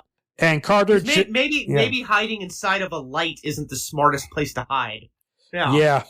I mean, I guess? I don't know. It's a fucking... It's up in this... It's like a ceiling light, right? Yeah, it is. It's like a bowl with like a glowing orb over it, which shines through. Yeah. So now I just imagine this whole scene taking place with John Carter's shadow over all of them. It reminds me of when the Three Stooges would hide as furniture. Where like Mo would pretend to be a chair, one of them would put a lampshade on his head and pretend to be a lamp. And it always works too, because they'll pull on the tie and the light will turn on. Yeah. But no, so Sobthon takes a shot, but Carter just manages to dodge it, so that shatters the light, plunges the room into darkness, and that gives Carter time and cover to slip out of the room and escape. Like, yeah, you could have jumped down and helped, like, at any moment, dude. There's only, like, there's only, like, 4 guards in the room. Like, you're Superman. Be Superman. Superman with no compunctions about killing. Yeah. John Carter, Injustice Superman. Yeah, really. Alright, so Carter runs down the hallway, finding Deja just as she's being shoved into a locked room with Sola. And we get the next bit from their perspective. They hear him fighting the guards outside, and then they see the blood leak under the door. And then there's more melodrama about how Deja can't leave Sobthon because she's already given her promise, and that's not how we do things here. And it's like, okay, tone it down a little bit. And then Sobthon shows up and starts another fight with Carter, and Carter is just about ready to kill him, and Deja goes, no, wait. According to tradition, I can't marry any man who kills my betrothed, which is actually a pretty sensible law when you think about it. Yeah. I mean, it's like, if you don't have that, then it's a free-for-all. But this, once again, he gets distracted so much, he gets disarmed and captured.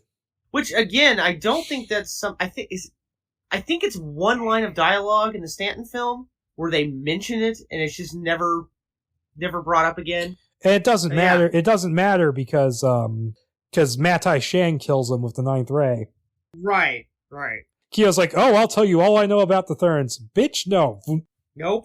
And so he is brought in chains before Thonkosis, who realizes, oh, this guy's made of pretty stern stuff. He won't break under torture. And goes, nah, let's not kill him. Let's put him in the arena to fight. The Goldfinger mistake. And Sobthon is like, let's just kill him. He's like, no, this guy's a good warrior. I want to see him. And so Sobthon takes Carter to the dungeon, beating him with the flat of his sword as he goes before tossing him in a cell where he's attacked by the rodent-like Ulsios, which I've read the arena chapter, so I know this isn't in the book. Is there like a rodent creature in them? No. Okay. I mean, maybe, but like, no. One of which he kills. Ulsio sounds like a Pokemon, by the way. Yeah, it does. He shares the cell with Tars Tarkus, who it turns out will be Carter's opponent in the arena, and Carter doesn't want to fight him, but Tars brushes that off, decrying the Tentor sentiments as being unlike Tharks. And that's when guards drag Sola to another cell, beating her as they go, and Tars berates her for her weakness, but Carter fires back, telling him he knows about Gozava, which breaks the Thark, making him weep. That's such a good moment right there. And he explains he was too young to challenge Tal Hajus, and asks Carter to get his vengeance for him if he wins in the arena. And Carter says he'll take his own vengeance, says, I'm an old hand at dying, I've died once before, while looking at the dead Ulsios on the ground. And so the next day, Tars and Carter are brought to the Zodangan arena, and I think this is one of the lesser versions of this scene. Nothing will beat the Stanton version. Throwing that right out there. Yeah, and I like the Rossio and Elliott version. Yeah. Where the victor will be given a Thoat and allowed to leave. And it seems like Carter will be able to get to, because they basically throw a sword down in between them and make them run for it. And it seems like he'll be able to get to the sword and gain the edge, but Tars just grabs him, throws him around, and snaps his neck, or at least so it appears. And he asks Thon Kosis and Sab Thon to allow him to take Carter's corpse back to Tel Hadjus, and is allowed to do so. And once they're far away from the city, we learn that Carter isn't dead. The snapping sound was really that of an Ulcio's heart. I wasn't really... Yeah. Broke it back. He says it's a heart. He says he's holding something next to it. He said, "Did you have to do it so close to my mouth? The shit tastes awful," or something like that. I thought this was the one where he gets him in between his arms. No. They do that in that's the next couple. Okay, all right. And Carter wants to return for Deja immediately, but Tars insists they head to Thark instead, and that they'll return with an army.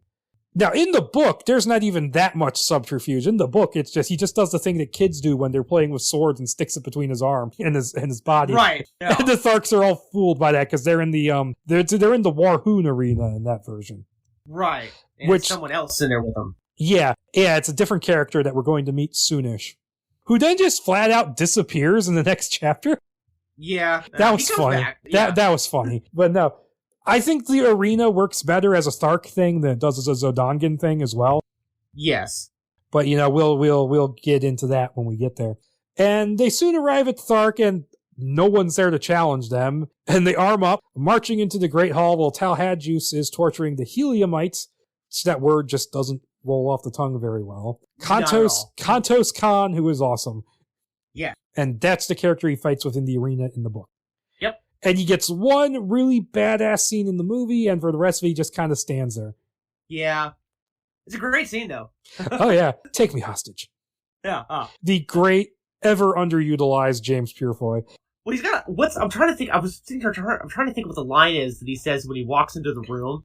Because he's all like... Oh, he says... where the women are as hard as their beds, or something like that. Yeah.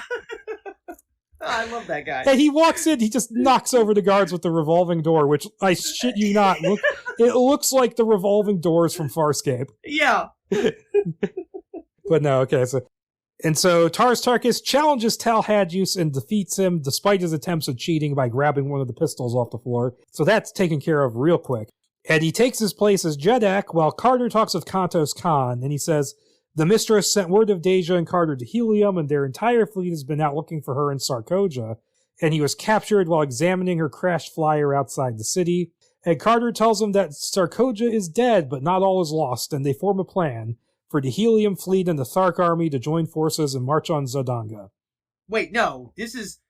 Did you skip over the way that Tel Hadjus dies? How did he die? This is awesome. This is so fucking cool. Okay, just... well, I'm getting there.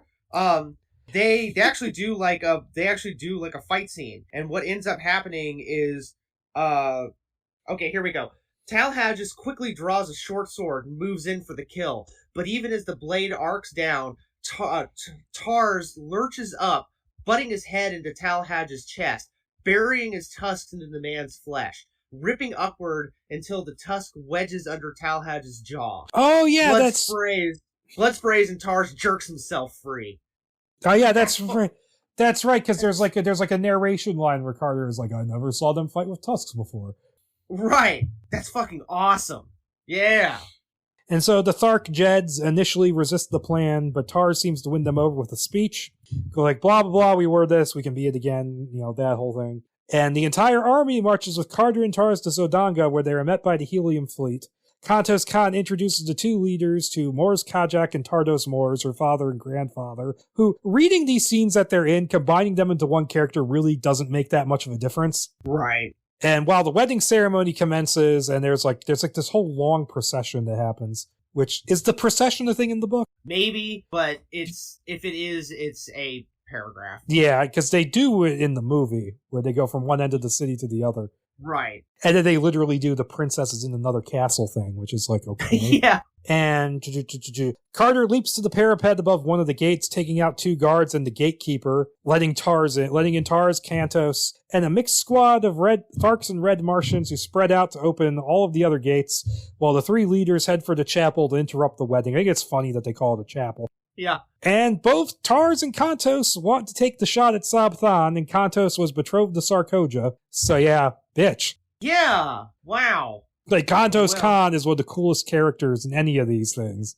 Yeah, he's basically the... I mean, in the movie, they really play him up as kind of like the Han Solo of these things. And yeah, he kind of is. I like him a lot. Their attack is discovered by the guards, and only Carter can make it to the chapel on time. I did condense a lot in my notes, because I was getting tired of the script at this point. That's fine. He leaps into the ceremony and stopping it before, because this wedding ceremony involves snapping collars on with a chain between them, and Carter jumps in and interrupts it before the collar can be snapped on in place. And so Thon Kosis and the Zodangan nobles pull swords on Carter, and Sabthan grabs Deja's chain and drags her to him. A fire is started, which separates them from Thon Kosis, and Kantos arrives and tries to stab Sabthan himself, but trips up and just gets wounded in the thigh, which is like, okay.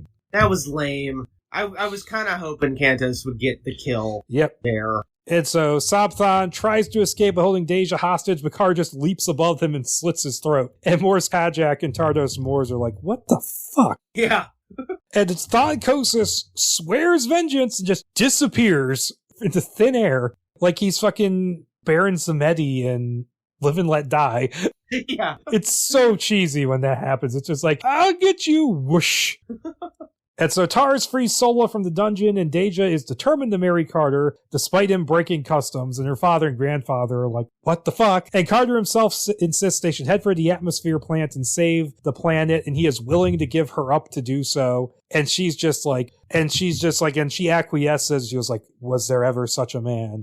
Of course. And then as they leave, Carter is saluted by Tars, Kantos, and basically both armies. And Morris KtuluJack and Tardos Moors are like, maybe we're being a little hasty here.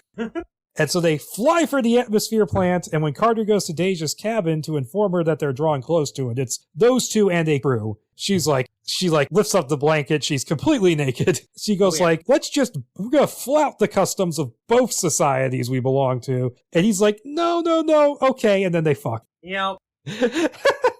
I'm like, okay, we got a little Cinemax there. And I like how Poe even, like, I'm trying to find it in the script, the way he describes it, because okay, here it is. The moment should be erotic and discreet, not sordid and obvious. Yeah, I don't know how that would make sense. But the ship approaches the plant, and this is where the script just kind of started annoying me. It goes on a little long. Yeah, this whole ending is like, it did not need to be 10 whole pages. The ship approaches the plant, but the air is so thin that the crew, including Carter and Deja, begin passing out. And they pass through the clouds and see that the smoke is billowing from the open doors. And Carter manages to jump off the ship with Deja just before it crashes and sends her into the plant, stopping to catch his breath as the pumps are shutting down. And he sees the wounded mistress crawl out of the shadows, telling him that he arrived with Sarkoja. And Carter realizes that Thon Kosis is there and heads into the plant. So how did he get the location of the plant? Did he get that from her corpse as well? Yeah, now that you mention it, yeah. This whole dead telepathy thing is just fucking with my brain. And Deja finds a crashed flyer with Sarkoja's body in it, and she realizes he is there. And just as she realizes it, Thon Kosis appears and raises his sword to her throat. And he apparently put her corpse in the pilot's seat, and they just let her in. Yep. And Carter stops him, giving Deja time to run for the chamber and fight Thon Kosis. And they both move incredibly slowly because of the thin atmosphere. And it's written in an incredibly slow manner. I'm thinking of like when Frodo puts on the ring in the Bakshi Lord of the Rings and everything goes into slow motion. And like Aragorn is swinging the torch around. Like, this is that. Yeah. Or like in the Austin Power movies where it's like, no. Yeah. It just goes on forever. And Thon Kosis is like, I'm doing this because I lost everything, so I'm going to take everything from you, including this entire planet, because I'm a petty little bitch. And then he's about to kill Carter. No, wait, he heads off after Deja, and she gets 2 of the 3 doors open, and he attacks her, but then Woola gets him and completely disables his sword arm. So it's like, yes, that was cool. Oh, yeah. And the 3rd door is in the middle of opening when Thon Kosis attacks again, delaying Deja until the final pump has stopped. And he gets caught on the door and crushed on the jam, thinking that he's won. Yep. He gets the friggin' Temple of Doom treatment. Yep. He's like, I won! Yeah, laughing the whole way up. Yeah, he's turned into such a shit villain in this last 10 pages. I know. As soon as he disappears from the flames, he turns into like, as soon as he does the Baron Samedi thing and then turns back up here, it's like he's just complete crap. Yep. Then Carter is in bad shape from the air, and with one final flashback to ancient Rome, he appears to die. However, he awakes in his body back in Virginia amongst a pile of bodies gathered from the battlefield. So no time has passed at all on Earth.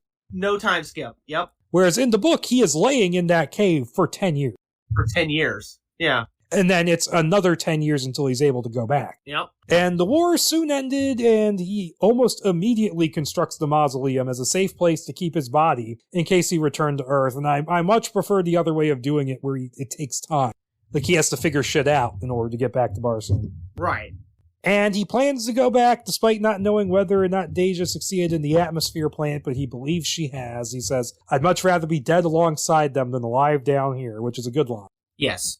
And his supplications on the ridge towards Mars outside his house was his way of trying to invoke the astral travel again and get himself back to Mars, get his ass to Mars. Oh, yeah. I had to do that. And it ends with Burroughs. Yeah, it ends with Burroughs looking up at Mars in the night sky and a shot of the words, I still live, carved on the tomb.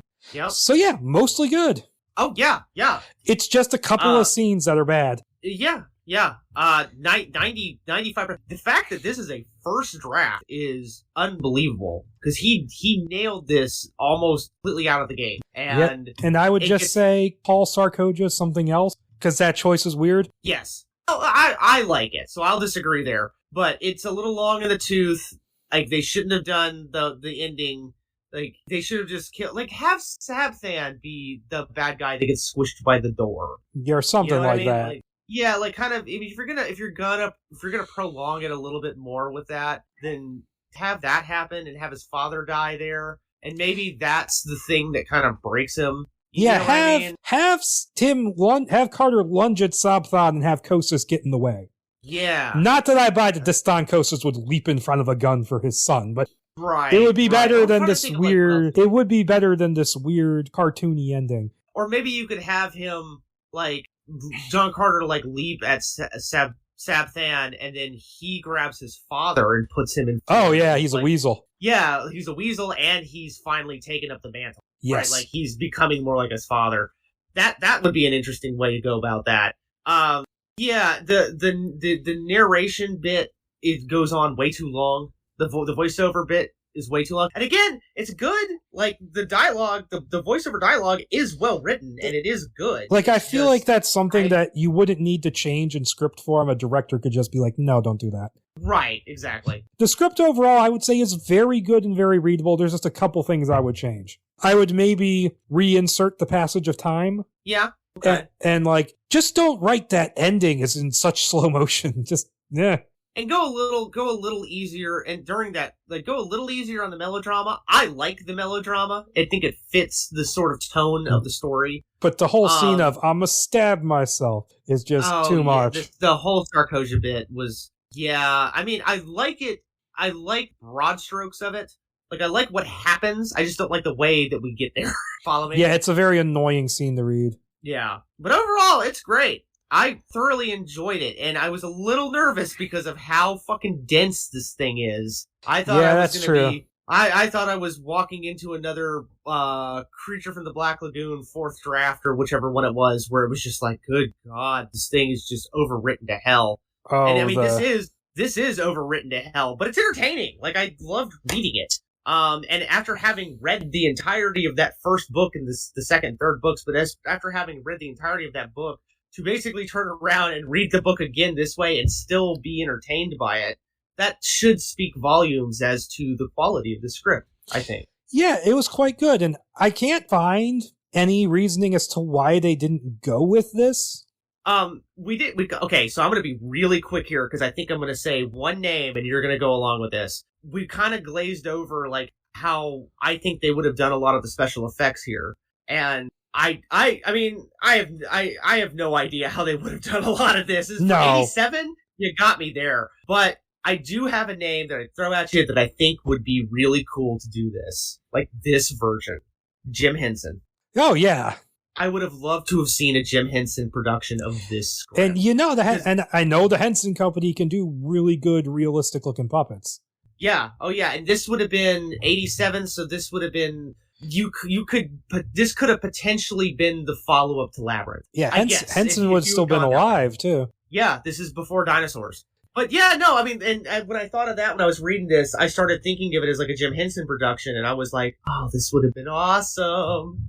Yeah, Henson could have done... I mean, I could see maybe like the Lucas people getting those special effects guys in on it. I could see ILM doing a lot of matte stuff. I mean, if you can get the fucking bar scene from A New Hope, you can get at least some of this. Right. I could see ILM doing the matte stuff, but then again, like, Henson did all that. So I'm gonna go with him. Yeah. Especially considering this is pre-Abyss. This is because Abyss was really the movie that pushed CGI. Yeah, Abyss was 89, right? Right, because, like, in terms of, like, what pushed CGI forward, it was in this, like, really it was in this order. It was The Abyss, Terminator 2, and then Jurassic Park, and then all bets were off. Yeah, and Jurassic Park doesn't have that much CG in it. No, it's like a minute or something very short. Yeah. Yeah, it's basically filling in the gaps. Yeah. But everybody thinks it's all computers, which is funny. Yeah. But so, a year later, they went to another writer whose draft we don't actually have, and this is 1988. It would have been Terry Black, who was a writer, but his brother is a more famous writer, and that's Shane Black. I was gonna ask if there's a connection there. Okay. Yes, and he came to the attention of Disney with a movie that he wrote. It was a zombie buddy cop movie called Dead Heat with Joe Piscopo. Okay. Joe Piscopo, who, according to Star Trek The Next Generation, is the greatest comedian of all time. But so, he got brought in, and he had been a fan of all the Mars books from when he was in junior high. And he saying that the studio wanted to change the whole story around. At one point, they wanted me to throw out the whole book, which I thought was foolish not everything they said was stupid. They wanted the story to be more dramatic. Basically, the book has kind of a leisurely pace, especially in the beginning. If you're going to tell the story in 2 hours, you have to heighten, exaggerate, and make it bigger than life. And he mentions that they basically brought in the idea of using like a machine to teach him the Martian language. He says we just made up this time machine that instantly re-educates his speech centers so he can talk Martian. Oh my god, that's overthinking it. But okay. Also, I disagree about it being too slow. I mean, like, too slow. What, the first chapter? Sure. Yeah, it moves quickly. It's a fast book. Great pace. So, I don't know, man. Sure. Okay, and so he says the stories are good enough. The only reason they haven't been made is because it would be so fantastically expensive to animate all the creatures and do the special effects. And he said, actually, they want this to be the next Star Wars, which is so funny considering this is Disney. Yep. And so he turned in his screenplay. So Terry Black came and went, and it would have been in about 1989, because I know there's a draft of theirs from 89. I saw it on like WorthPoint or someplace like that. I saw the title page. Yeah. Where it was a revised draft from the end of 1989. So sometime in 1989, Ted Elliott and Terry Rossio, who had just done, and this is their only credit so far, Little Monsters with Fred Savage. One of the executives at Hollywood Pictures, which was the Disney label that was putting John Carter out, either read their script or saw the movie and was impressed and offered them the open writing gig for Princess of Mars. So apparently they still weren't happy with where it was going, and basically anybody could get the job if they wanted it. And so they took it. And before we get into, before we get into the script, them as writers, let's just go into the IMDb. And I swear they edit their own IMDb pages, because there's so many like characters uncredited things on here. Yeah. So these guys are pretty much screenwriting gods. Oh yeah, they're very well known. They've cropped up on this show once before in an episode I'm not hugely proud of how it turned out. So let's just go from the beginning. The first credit was Little Monsters, like I mentioned. A classic. Which I've never seen, actually. Was it Howie Mandel? Yeah. And then and off the back of Princess of Mars, they got like an overall deal at Disney. They pretty heavily rewrote Aladdin, and so they got a screenplay credit on that when that came out. The Puppet Masters, an adaptation of the Heinlein novel, which is a notorious disaster, but that was an executive issue before it was a them issue. Did that actually come out? Yeah, it did. Oh, you're on your IMDb page. So yes. Yeah, it did come out. Yeah, it came out. It was rewritten by David Goyer, and And Rossio says on his website that the Goyer draft was actually really good. He said it was the best of the drafts that had been so far. But that the executives and the director kind of fucked around with it and made it a lesser movie than it could have been. Mm. So after a bunch of uncredited characters things on here for Aladdin stuff, there's the video game, Steven Spielberg's director's chair. Okay. Story credit on the 1998 Godzilla, but everyone knows they didn't really write that movie by now. Right. And that was the episode I did. It was not a great episode. I got way too nitpicky with it. That was the one that was gonna be the Jan de Bont version, right? Yep, with the Griffin. Yep, okay. And then they did The Mask of Zorro, which is fantastic. Oh, amazing. Oh, Yeah. so good. Small Soldiers, which I remember enjoying as a kid. I don't know how it would hold up. I'd be curious to get my hands on either the shooting draft or an early draft of that, because that is not the movie that was shot and filmed. There is a whole story behind that I can't wait for somebody to finally come out of the woodwork and tell us what the fuck happened there. The Road to El Dorado, which is another one I remember liking, but it's one of those things people always kind of talk it down as far as the DreamWorks movies go.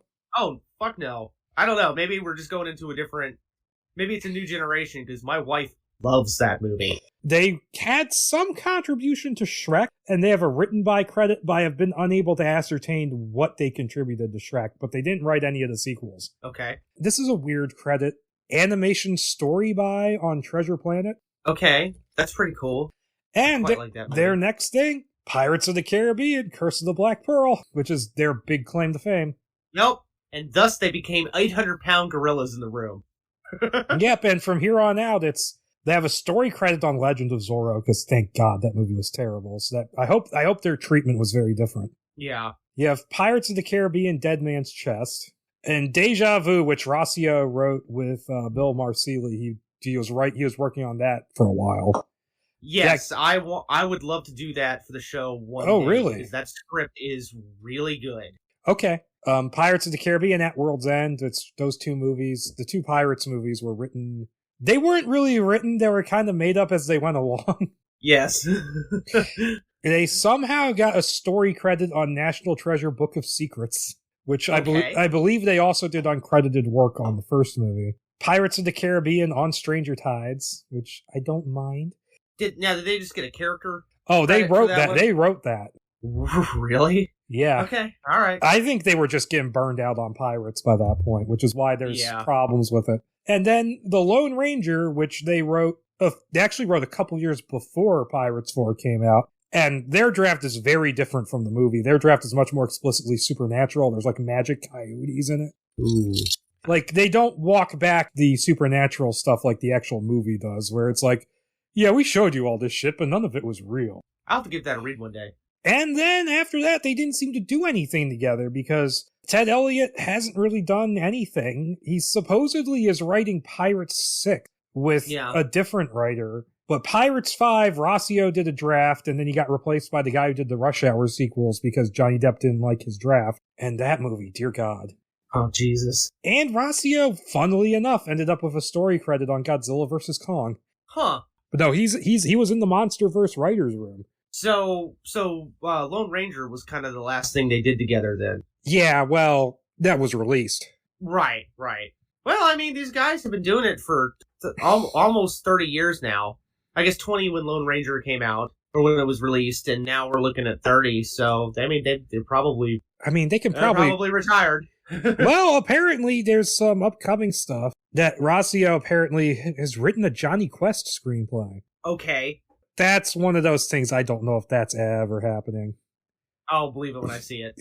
He also apparently did a solo draft, because we talked about this, he did a solo draft of Masters of the Universe. Right. But yeah, really interesting resume. It's like, stuff, pirates. Yep. And it's almost all of it is great. Especially the stuff that, like, you can tell, like, they had...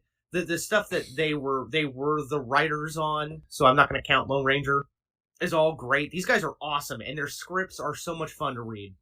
Yeah, if you are an aspiring screenwriter, hunt these guys down and read their scripts. These are awesome. Yeah, they've pretty much always known what they've been doing. to bring back to their John Carter script, the draft we have is a third revised draft, which I'm never sure why the number sometimes comes before the revised and sometimes not. Huh. Yeah. But it's dated March 12th, 1990. So we're getting into it here. And they're credited as Terry Rossio and Ted Elliott, not the other way around. Which is interesting, because usually it's the other way around. Yeah. It's I guess, it's alphabetical. It's interesting getting into this, because I don't know anything about, like, the circumstances of this script, because they only ever seem to bring it up in relation to something else. Like, I first heard of it, and there was this big, long article for about the Gondabant Godzilla, which was done at, like, the 50th anniversary of Godzilla. And they kind of briefly mentioned, we had worked on the Princess of Mars. It's usually stuff like that, like, it was like, we had done Little Monsters, and then we did Princess of Mars, and then we did Aladdin. There's never really any, like, in-depth discussion from either of them about this. Well, maybe it was just work for hire. Maybe they weren't particularly attached to it, and you would never know that reading this, because this is so fucking good. Yeah, and so it's titled, and this has probably an even more awkward title than the Stanton movie. It's The Chronicles of John Carter, Edgar Rice Burroughs, however you pronounce an apostrophe, A Princess of Mars. That title's bad. Oh, yeah. Do you think it's worse than John Carter? Flat out say no. But to get back into the script, the basic story is the same across all three of these. So we're just going to jump right into it.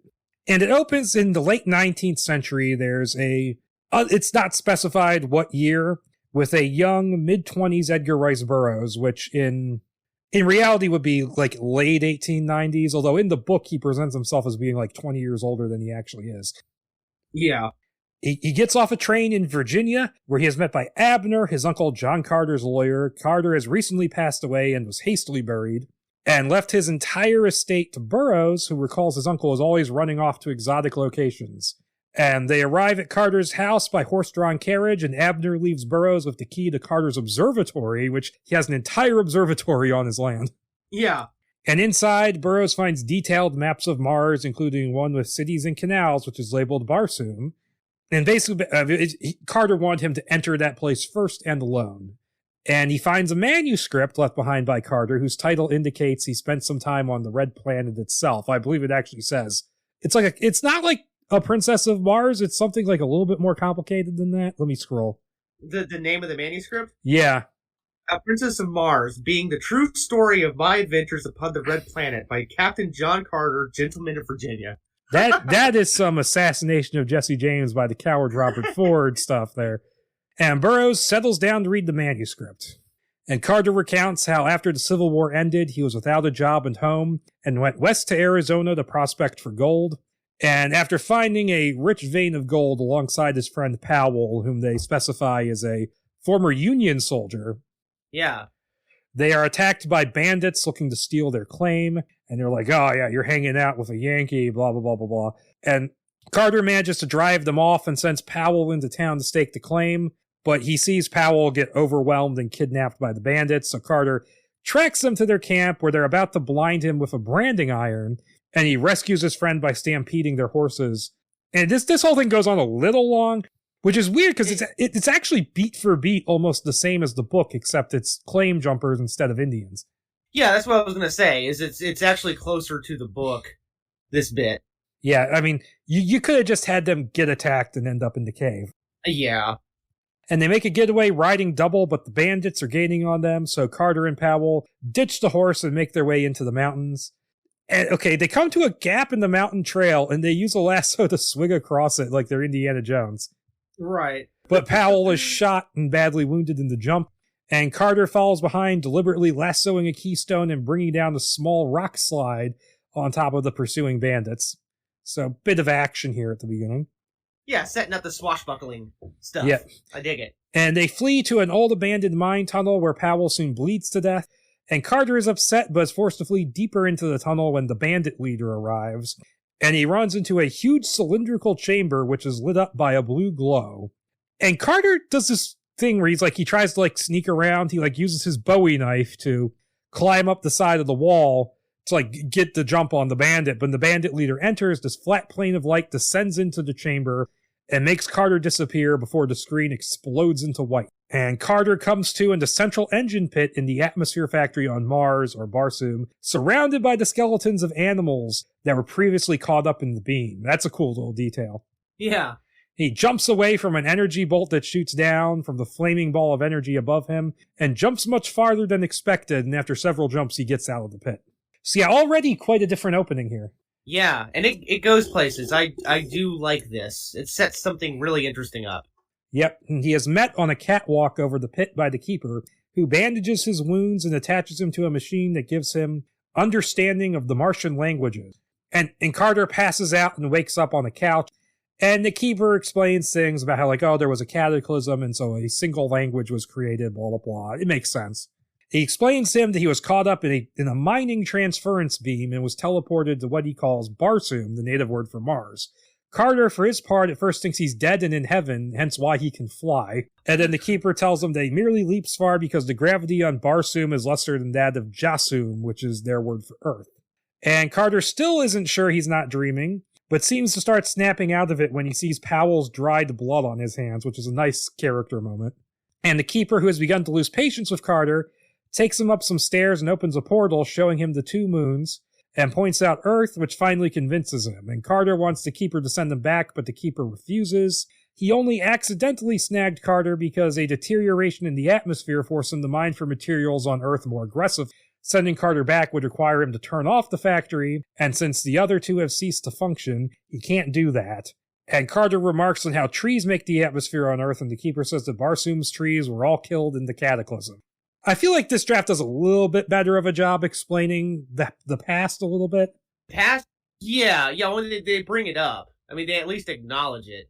But I love the way he gets it. That is so much better than just either not explained or magic. You know what I mean? Astral projection. Yeah, astral projection. Like there's like rhyme and reason to this. So I dig it. Yep, and so that's when the factory's doors start to open, surprising the Keeper as it happened without his involvement, and 3 red-skinned saboteurs enter, one of them wielding a Thark saber. We haven't met the Tharks yet, but it's setting stuff up. And they attack the Keeper when he goes to greet them, their leader fiddling with the controls. Carter intervenes, fighting off one called the Swordsman, despite being still unaccustomed to the gravity, breaking his neck with one punch. He defeats the second and disarms the third, who runs forward and leaps into the pit, breaking the machinery as he falls to his death. I'm like, damn, he was determined. And the Keeper tries to repair the damage from his control panel, but it's no use and the energy ball switches off. And so the Keeper tells Carter that he needs to make for the great cities and bring people to help repair the factory. And Carter goes like, yeah, these guys might have come from one of those cities. And the Keeper says, go to Helium. It was the most advanced city in his day, and they might still be civilized.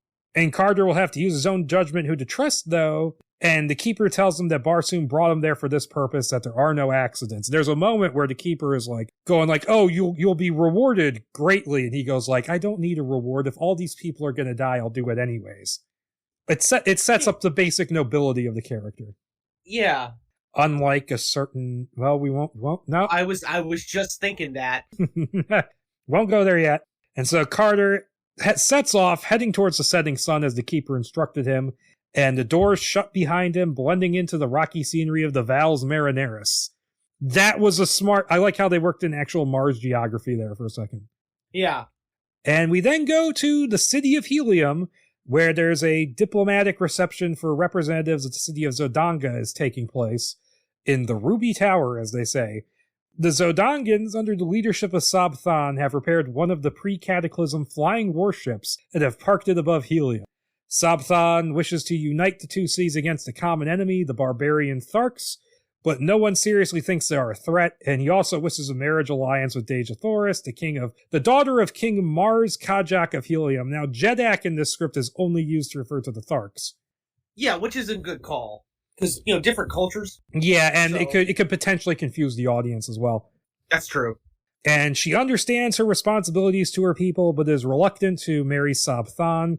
She dances with him, though, but leaves when he makes veiled threats towards Helium. And then steps out onto the balcony and signals a mysterious robed figure who watches from the ship. I like how this scene is set up, because it does the exposition really well. Like, it's jumping to different people within the reception, who are all kind of, like, discussing what all this might mean. Yeah. Yeah, and I mean, it's staged as a dance, like a ball. Yeah. So I could see the camera work. I could see, like, the camera have, like, you could have a lot of fun shooting this. You know what I mean? Yep. And meanwhile, a group of Helium naval scouts, led by Kantos Khan, so he's back, come upon another atmosphere factory, the doors broken open and smoke billowing out. Inside, they find the keeper, who's actually female, dead, with a Thark axe by the body. So yes, we're learning there's more going on here than is at first obvious. And back with Carter, he spots some cylindrical structures but loses his balance, falling down the slope. And he discovers in a pouch on the belt he took from one of the saboteurs the crest of the Zodongan Praetorian Guard. He places it back in the pouch and continues on, so that's important for later. Carter approaches those structures again, finding them to be incubators for large eggs. He watches one hatch and sees a four-armed, green-skinned baby Thark emerge from it, joining some more babies in a shaded section of the incubator. And that's when a fully grown adult Thark, 7 foot tall, with tusks, bursts in to gather the babies. The Thark named Dotar makes Carter follow him to his Jed, or leader, Tars Tarkus. But believing Carter to be a thief, they make him fight Dotar in a trial by combat, and making use of his swordsmanship skills as well as the unique gravity, he puts up a strong fight, but nearly gets overwhelmed by Dotar before getting him in the throat with his Bowie knife. And we see Sola, who turns away from the fight, not wanting to watch. And this victory earns Carter a place among the Tharks, but since he isn't one of them, Tars has to take him to the city of Korad for Jedek to decide what to make of him. Carter agrees since it's a city and it's in the right direction. Now, this is where they have the line you mentioned to me you didn't like, where he goes like, "Oh, you're from Virginia. You haven't been there, have you?" I mean, it's not that I didn't like the line. I do like it. I mean, the first 2 times I liked it. Because he's like, "You haven't been there, have you?" And then later on when he says it, he's like, "Don't worry about it. You haven't been there."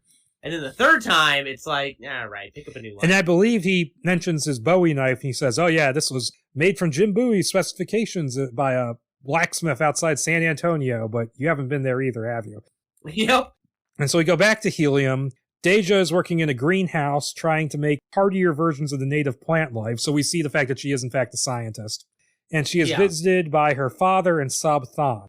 And they are soon interrupted by a Helium commander and Kantos Khan, who report on the destroyed atmosphere factory and the evidence that would seem to point at the Tharks. And Sabthan mentions that his people found one of the factories as well in a similar state, but kept it quiet because they wanted more definitive proof. So he's setting up the sabotage, basically. That's pretty obvious by now. Yeah. So, much better villain in this version. Yeah, he's going about it in a pretty clever way. So, oh yeah, much better villain. And Kantos also mentions that he's gotten reports that the Thark tribes are gathering at Korad, which could potentially signal a mustering of military forces. And so Deja, who's suspicious of the events that have transpired, asks Kantos to help her sneak out of the city in a single flyer with 2 guards as she wants to approach the Thark Jeddak herself and determine his true motives. And so back with the Tharks, Carter discovers that by killing Dotar, he has inherited all of his property, including servants, but they refuse to attend him and treat his wounds, and he is instead helped by Sola, whom he notices seems to be an outcast by her own people. And it is here that we learn how the Tharks never learn who their parents are and that hatchlings are raised to know only the tribe. And as the Tharks prepare to leave, Carter attempts to ride one of their mounts, called a Thoat, but gets thrown and is forced to ride in the cart with the babies, which is once again funny. Yes. And they bring a little bit more attention script to how the Tharks are, like, controlling the Thoats. Yeah, they're like banging them on the head with the end of their spear. They whack him in the head Captain Caveman style. That's hilarious. Yeah, that is really funny. But back at Helium, Sabthan returns to his airship where he practices swordsmanship with Praetor, who's like one of his underlings. And like, "Oh yes, you're the best swordsman in all of Barsoom." Which, not the subtlest way to set up something. Yeah. And he meets with the mysterious figure who turns out to be the renegade keeper of the 3rd atmosphere factory. They've struck a bargain. The renegade will help Sabthan conquer Barsoom, and Sabthan will give him the resources to more aggressively transfer material from Earth to restore Barsoom to its prime, stealing Earth's ocean and atmosphere. Yeah. Right. I like this. Yeah, it's a cool... Like, I mean, they don't mention that part of it ever again, but it's a cool idea. Yeah, it is. And Sabthan also mentions that he wants to use Deja to make Helium accept his rule willingly, because he'd much rather win them with kindness than conquer them. Which is, once again, smart. Yeah. Like wow, imagine that, a well-written villain. Yeah, he's actually thought this out somewhat. And the renegade then points out Deja's craft leaving helium and figuring out what she's up to. Sabthan orders his men to capture her and take her to Sadanga, where we'll break her of her willful nature. Okay. And back with the Tharks, Carter fashions a crude lariat, and after much struggle manages to tame a Thoat and take it for his own, naming it Beauty. And later on, Carter is riding beside Tars Tarkas and explaining how he used kindness to tame it, in contrast to the blunt force approach of the Tharks when Deja's flyer is shut down by the Zodongans near them. And I just want to say, I love that bit where he comes up and he's like showing off in front of Tars on the Thoat. Yeah. He's like walking circles around him, and it's written so well because I could just see Tars just being like, It's like eyebrows watching him as he's doing it. Yep. And also, there's no Zitadars in this draft. Right. And so Carter helps save her from the guards, and he gets his swordsmanship back up to snuff and bests Praetor, who just runs like a little bitch and flies away. Yeah. Who's unnerved by Carter's skill and his leaping abilities. And so the Tharks help with the fight, as flyers have been picking their people off indiscriminately, which has led to the meeting in Korad. And so Deja gestures to Carter, which he returns, an action which seems to upset her, so there's this whole miscommunication with their hand gestures here. Yes, she makes a gesture at him, and then he does the exact same thing back at her because he doesn't fully understand it. And that will come into play later. Yep, and Tars Tarkas takes charge of her, and Sola tells Carter that any attempt to help her will reflect badly on Tars, and that she'll be under the Jeddak Tel Hadjus's control once they reach Korad. And they get there pretty quickly, where the tribes have all gathered. Deja is led off from the main square to a building, and the tribe is just gathered outside, is the impression I get. Yeah, a little bit. And Carter discusses Earth words like thank you with Sola, who confirms that his gesture was a bad one. It signaled loyalty only to himself. Oops. Oops. Yep, and Tars soon appears, bringing with him they say a six-legged Kalet named Woola, designed to act as a watchdog for Carter and keep him from wandering off. And Tars tries to get him to give his word not to wander off or help Deja, but Carter can't do it, especially since he says they'll eat Woola if he's no longer needed. So the Tharks eat dog. Yep. And the Kalets do have 6 legs. The Thoats have 8. Yeah, I thought the Kalets were 10-legged. No. Because I swear I've seen that come up somewhere else. Okay, so Carter wanders off down an alley beside the building Deja was taken to, confounding Woola by leaping onto a balcony, and he slips into the building, not seeing an ominous ape-like shadow lurking on the roof. And Carter then sneaks into the room Deja is being kept in, and despite being uncomfortable with her skimpy attire, manages to apologize for his insult and explains about how he comes from Jasum. I'm like, man, in the book you would be just completely embarrassed. Because the Martians don't wear shit, right? The Red Martians? Yep. There is no dress code on Mars. Let's go with that. It's like jewelry and a harness, and that's it. Yep. And he wants to tell her more, but wants more privacy, bluffing past the guard down the hall by mentioning how he took out Dotar. That was great. Yeah. He's just like, you heard about what I did to Dotar? You want to stand in my way? And so Carter takes Deja to a courtyard where he tries to ask her where she's from, and she's reluctant to give him any information, saying she'll speak to the Jeddak only. And they talk for a bit about how Barsoom used to be before the Cataclysm, but then are interrupted by the White Ape, which in this is called an Ots for some reason. I'm not sure where they pulled that from, but all right. And so that attacks them, but it has subdermal armor, which is too thick for Carter's sword. And it nearly takes him down before Woola arrives and intervenes, tearing open the Ots' throat, allowing Carter to stab through the open wound and kill it, which is pretty cool. Oh, yeah. And not long after, the Thark warrior Zad arrives and admonishes Carter for breaking the rules. And he also tries to put down the wounded Woola, but Carter insists on fixing his broken leg, right before a servant shows up and announces that the 2 outsiders are to be brought before the Jeddak. So, oops. But back at Deja's crash site, Sabthan and his men have removed any trace of Zodongan involvement, and have brought Kantos Khan to inspect it, placing the blame on the Tharks. Kantos leaves to inform the king of what's happened, with Sabthan promising to retrieve Deja. He then speaks with Praetor, who tells him about Carter and his special abilities, but goes, I'm still the best swordsman on Barsoom, don't worry. And Sobthon sends Praetor out to make sure the Helium scouts don't find Deja before they do. And that's when a stray lightning bolt crashes down from the sky between them, spooking both men, as Mars has had no weather for some time. That was a neat moment. Yeah. And so, in a Korad amphitheater filled with Tharks, Carter and Deja are brought before the Jeddak Talhadjus. And Tars backs Carter's skills as a warrior, and as well as the new way of training Thoats, so the Jeddak accepts Carter as a Thark of Tars' tribe. And I like that he actually does just flat out accept him here. They don't make a joke out of it like what we'll be getting to.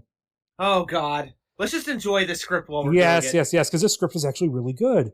Yeah. And we are flying through it. Yeah, I know. We are over halfway. No, I mean, it's fine. It's mostly dialogue, and again, the dialogue is great, but there's no... It's paced really well. Yeah. Yep, and so Deja, she gets her audience with the Jeddak, formally introducing herself as Princess of Helium, which gets Carter's attention. And she implores the Tharks to stop attacking the atmosphere factories, and the Tharks explode with anger, thinking she's just looking for more excuses to hunt them for sport. And despite a sound defense of her motives from Tars Tarkas, the Jeddak declares that she shall be tortured in reprisal for the attacks on his people. So there is no rape threat in this version. Yeah. Which is weird, considering they wrote the first Pirates movie, which has the whole, you took advantage of our hospitality, Miss Turner, so this time we'll take advantage of yours. Yep. Gotta do a good Barbossa impersonation at some point, I mean, especially when we're discussing these guys. And Carter is appalled, but Tars has no intention to challenge the Jeddak to take his place, and Carter can only do so if he challenges Tars and becomes Jed of the tribe, which he doesn't want to do. And he then flashes the signal of loyalty to Deja as she's taken away, which Sola notices. And of course, later that night, Carter uses his lariat and leaping abilities to jump to the window of Deja's cell and free her from her bonds, and she's already been tortured a bit from what we can see. Yeah. And he explains to her about the need to repair the factory and that it was attacked by red Martians like herself, producing the crest found in the pouch. And of course, Deja recognizes it as being from the Zodangans and realizes what Sobthon is up to. As they prepare to leave, Carter swears to take on the next man who tries to hurt Deja and calls her my princess, which in this version she likes.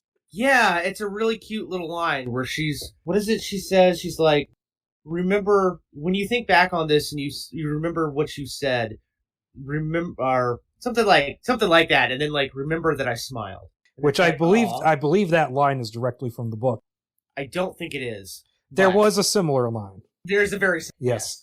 And so Carter and Deja head to the Thoat Corral, or however you say it, to steal mounts and escape, only to find that Sola has gotten there first and taken care of the guards.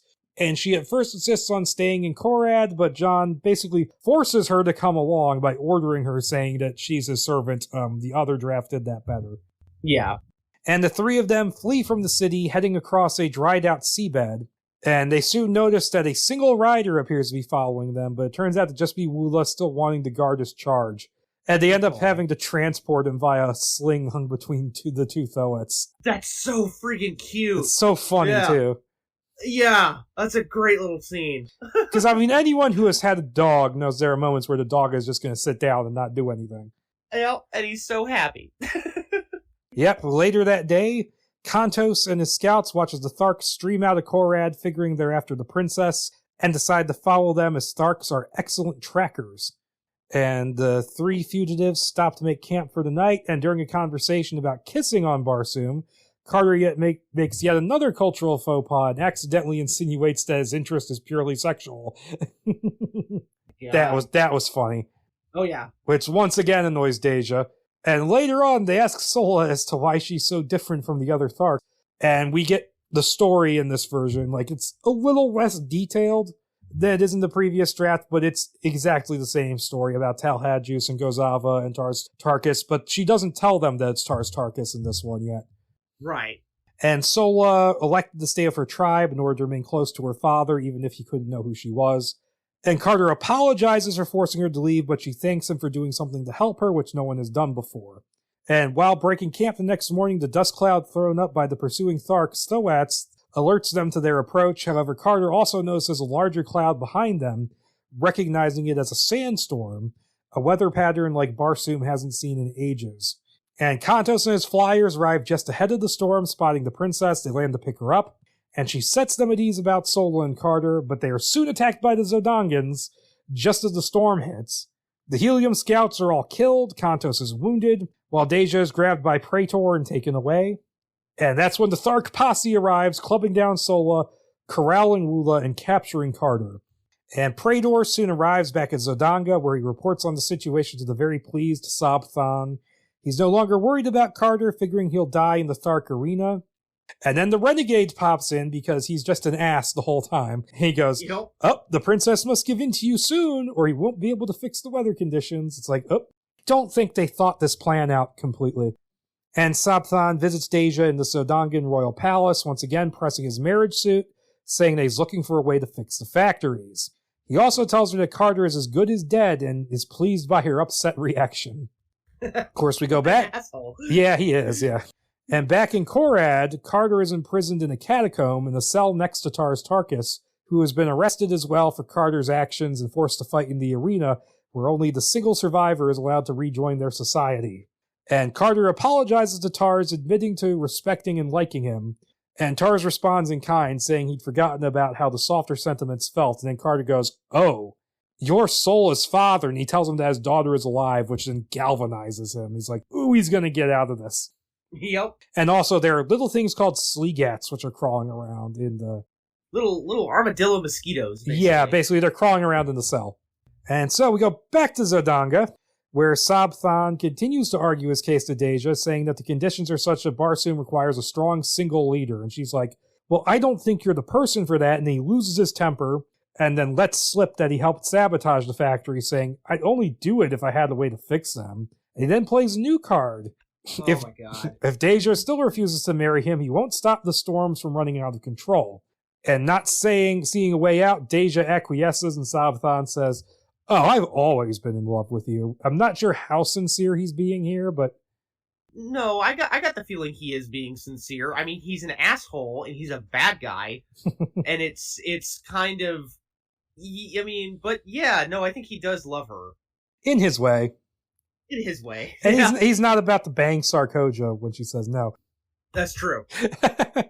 So back in the Korad cells, and the enraged Tars recalls how Talhadjus laughed when he told him of Gozava's and his daughter's deaths, and he is more determined than ever to win back his status and challenge Hadjus for the title of Jeddak, which means he will have to kill Carter first, and Carter tries to talk him out of it, but relents, asking Tars to help Deja against Sabthan if he loses, and Tars at first objects, saying Tharks fight only to fight well, but Carter relates his own history. This was a great bit here. He talks about fighting for the Confederacy and realizing he was on the wrong side, as well as a choice Earth aphorism modified for Barsoomian use. And what was it he said?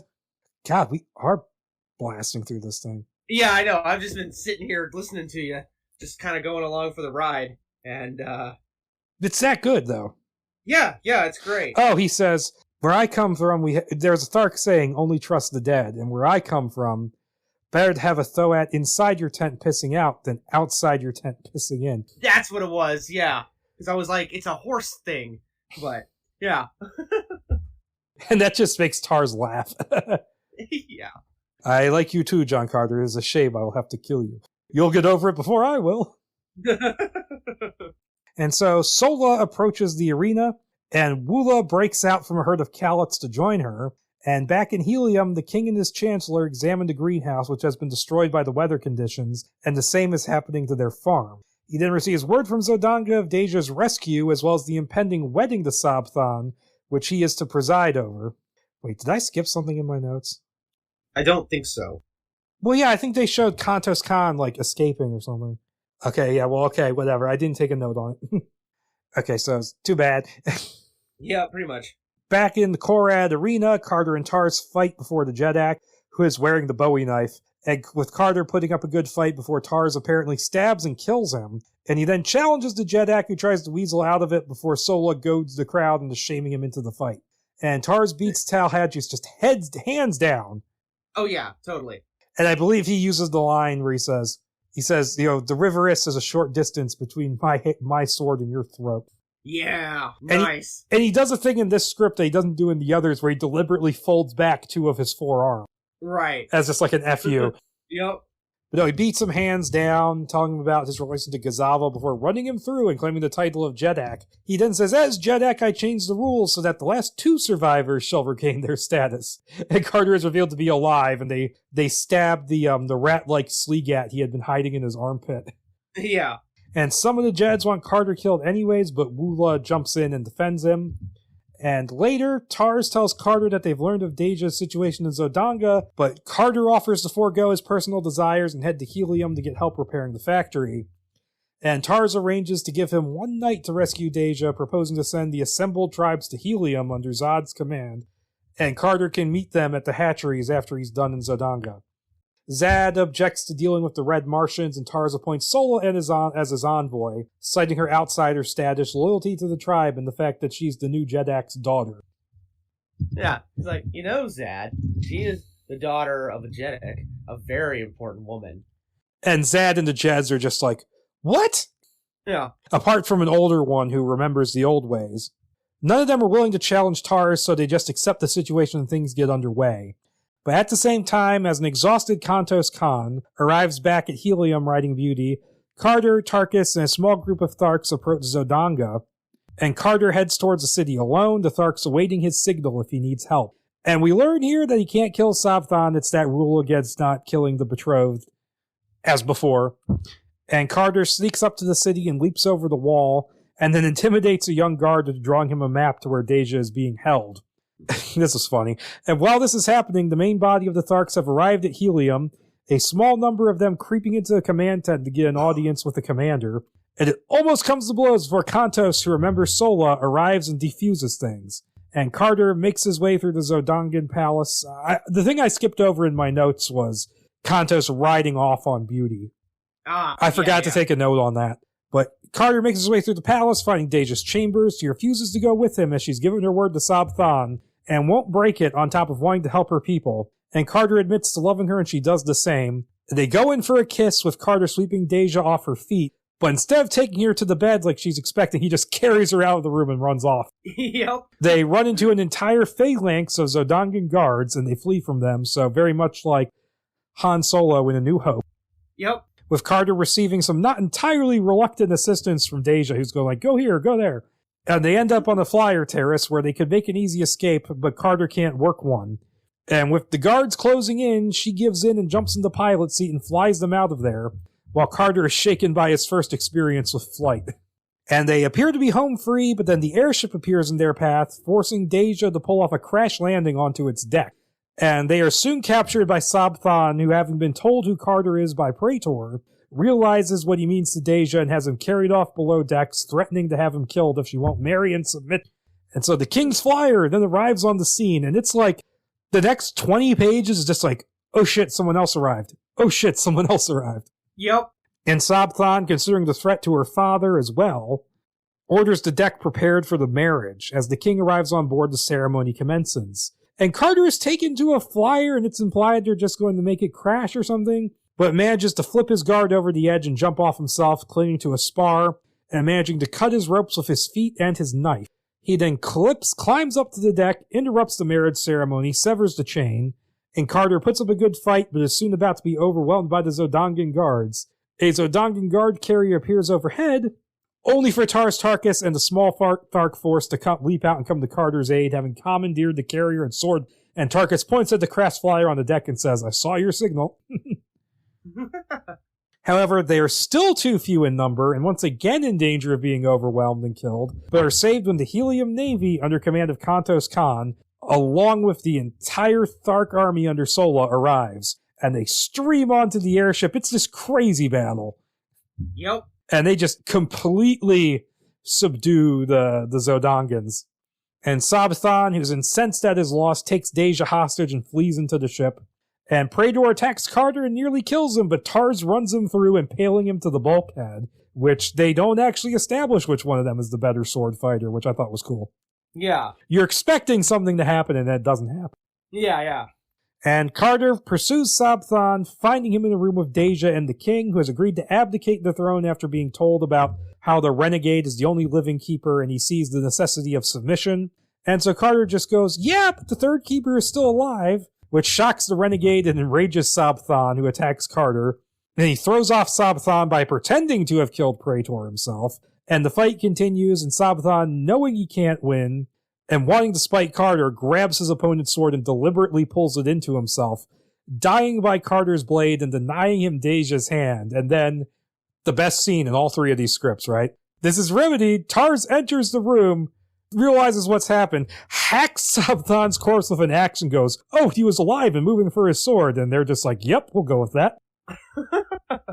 And Renegade is like, "You have won nothing!" But Carter allies with the king, telling him what the keeper needs to repair the factory. And then Sabathon's shipmaster, who's like, "Yeah, this is pretty bad," she just goes, "Okay, you can use the airship."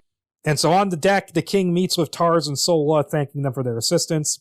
They grab up the experts they need and head for the factory, where the keeper greets them, saying the planet chose Carter well. They brought the renegade along with them, allowing the keeper to decide his fate, and he says, "You stay here, and maybe you'll learn the error of your ways." And the repairs are begun. A final part needs to be installed, which is at the bottom of the engine pit, which will kill whoever goes down there before they can get out. And everyone volunteers. It's like the ending of Fallout 3. Yeah. Carter, knowing he's the only one who can do it, he proposes to Deja and then climbs down. And he actually has a line where he says, "Mars is my home now," which is great. And he successfully repairs the factory, but the renegade, slips his bonds, messes with the controls, and Tars and Woola stop him, but it's too late. And the mining beam switches on, sending Carter back to Arizona, and the tunnel collapses around him as he runs for it.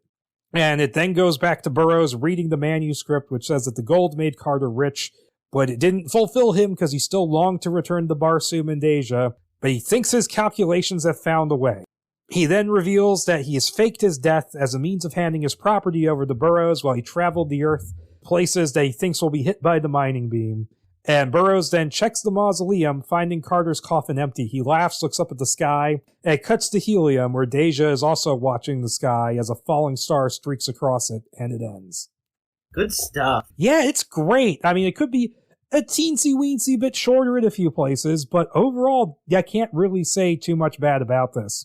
No, I mean, it's almost entire, and we flew through that, and that's because, well, number one, I was just sitting back and enjoying the ride because it's a fun listen. Yeah. And also because a lot of what really kind of brings the charm with this script is the dialogue.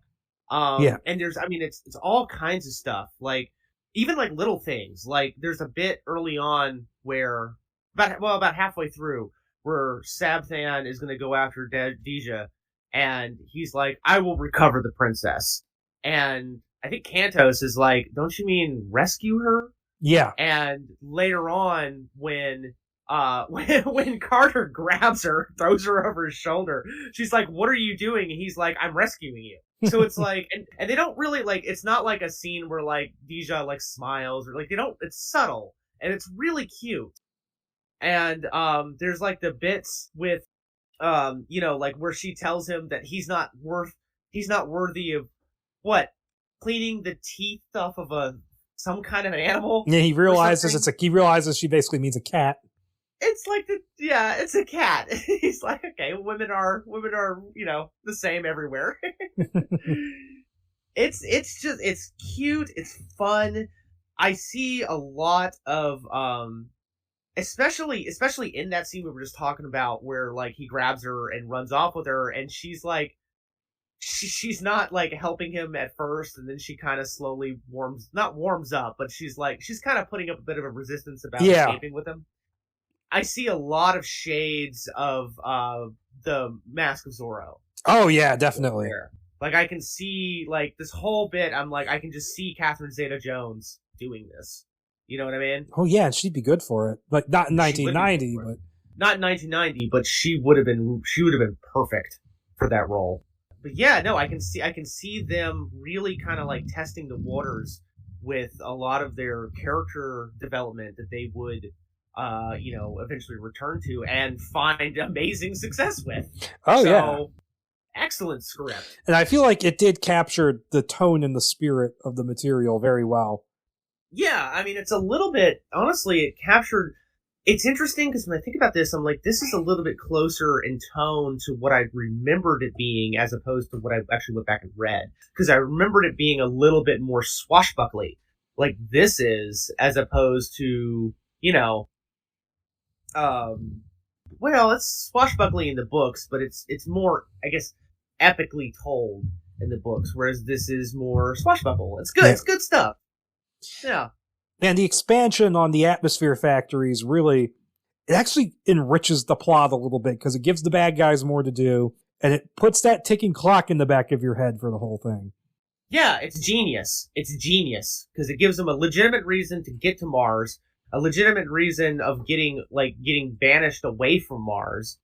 And yeah, the ticking clock, and he even brought in the Keepers, and it's kind of like they're kind of like the Therns again, so it's like we have a little bit of that going on, especially with the Renegade Keeper. So yeah, just knocked it out of the park. This is a movie. Like, full stop. They should have just made this. Whatever minor issues I have with it, I don't care. This is one of the best scripts I've ever read. I don't know if it's the best script I've ever read, but it is one of the best, and it's certainly best of the three. Oh yeah, hands down. And this is probably the best script I've read on the channel. Okay, so more than better than what we're about to read. Oh God. So, I'm giving you an out, man. Are you sure you want to do this? Yeah. So pretty much what happened was that they turned this draft in, and then Disney started talking with John McTiernan to direct. Oh man. And John McTiernan, who I believe like Ton for Red October wasn't quite out yet, but he was at the top of his game. He had just done Predator and Die Hard, and they started talking to him about this. And I believe he would have made Medicine Man before he would have started work on this. But it's Medicine Man. It's forgotten for a reason. Yeah. And so he gets involved, and somewhere along the way, it's decided that the script needed more comedy. So they brought in another writer. Okay, so in order to, whether it was McTiernan or somebody at Disney who wanted more comedy, in order to accommodate this, they bring in another writer, which they didn't really need to do because it was already funny, but they bring in Bob Gale, who is a hugely respected and liked screenwriter because he did the Back to the Future trilogy. Yeah, that's kind of like his main, that's kind of claim to fame right there. So he did all three of those. Yeah, and that was right before this because I believe Back to the Future 3 was it 1990? Yeah. So he sometime gets brought in. He does what is called he does a fourth draft in like March of 91, which is kind of in between compared to this draft we have here and the Rossio and Elliott, because I've read it mentioned in an article. But the one we have is a fifth draft from August of 1991. But yeah, so before we get into that, I mean, his filmography is pretty short. He does like the early Zemeckis stuff, I Want to Hold Your Hand in Used Cars. They both fucking wrote 1941 together, which is strange. I'm going to sound like an ancient old man. I think the movie's too loud. Very loud. It's been a long time. But then he did the Back to the Future trilogy. Trespass, is that the Walter Hill movie? Yeah, I think so. That movie's actually really good. Yeah, it's the Walter Hill movie. Yeah, he wrote it with Zemeckis. Tales from the Crypt episode. Yeah, don't know which episode. It's called House of Horror. I don't know which one that is. I think that's the one about the frat boys. Yeah, it's frat boys. He directed it, too. Yeah, he wrote and directed it. And then there was a video game called Tattoo Assassins. Okay. The video game called Mr. Payback. And the story credit on Bordello of Blood. Right. Yeah. Dear God. Something called Interstate 60. And that's it. And then just a bunch of characters and creator credits on Back to the Future related stuff. Yeah. The most notable one is Doc Brown Saves the World. Oh, and the game. That Telltale game from that weird period where no one really knew who Telltale was. Right. Pre-Walking Dead Telltale, so you know how much people actually care. Yeah, Jurassic Park era. And Sam and Max. Anyway. That's a weird tangent to go on. But yeah, so I basically got to around 2002 and then kind of rested on his Back to the Future laurels. Good on him. No, I will say Back to the Future, I mean, those three movies are good enough. I like all three of them. Oh, all three are really good. I would say 2 is the weakest. That's me. I think 3 is the weakest.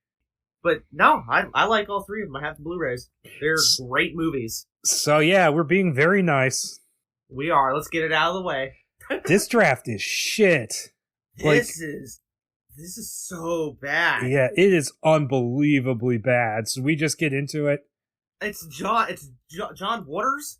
That's the name of the guy that wrote the Batman and the Superman draft, right? John Waters. That level of bad. John Waters is the Pink Flamingos guy. Oh, okay. No, what's the name of the guy that wrote fucking Superman Lives? Oh, really Wesley Strick?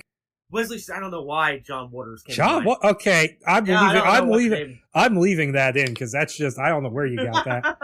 Yeah, it's Wesley Strick. This script is Wesley Strick levels of bad. It might be worse, but let's just get into it. All right, let's do it. At least for the first half, I took very sparse notes. But I'll go ahead and say this. Most of this is like dialogue changes. Yeah, broadly it's the same thing, but it's mostly dialogue. Oh boy! I would say it also streamlines some things, but it ends up being exactly the same page count.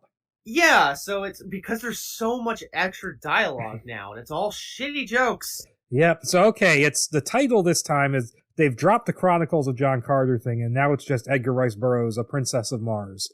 And it specifically credits the draft we read of Rossio and Elliott, so it would seem like that was the last draft they worked on.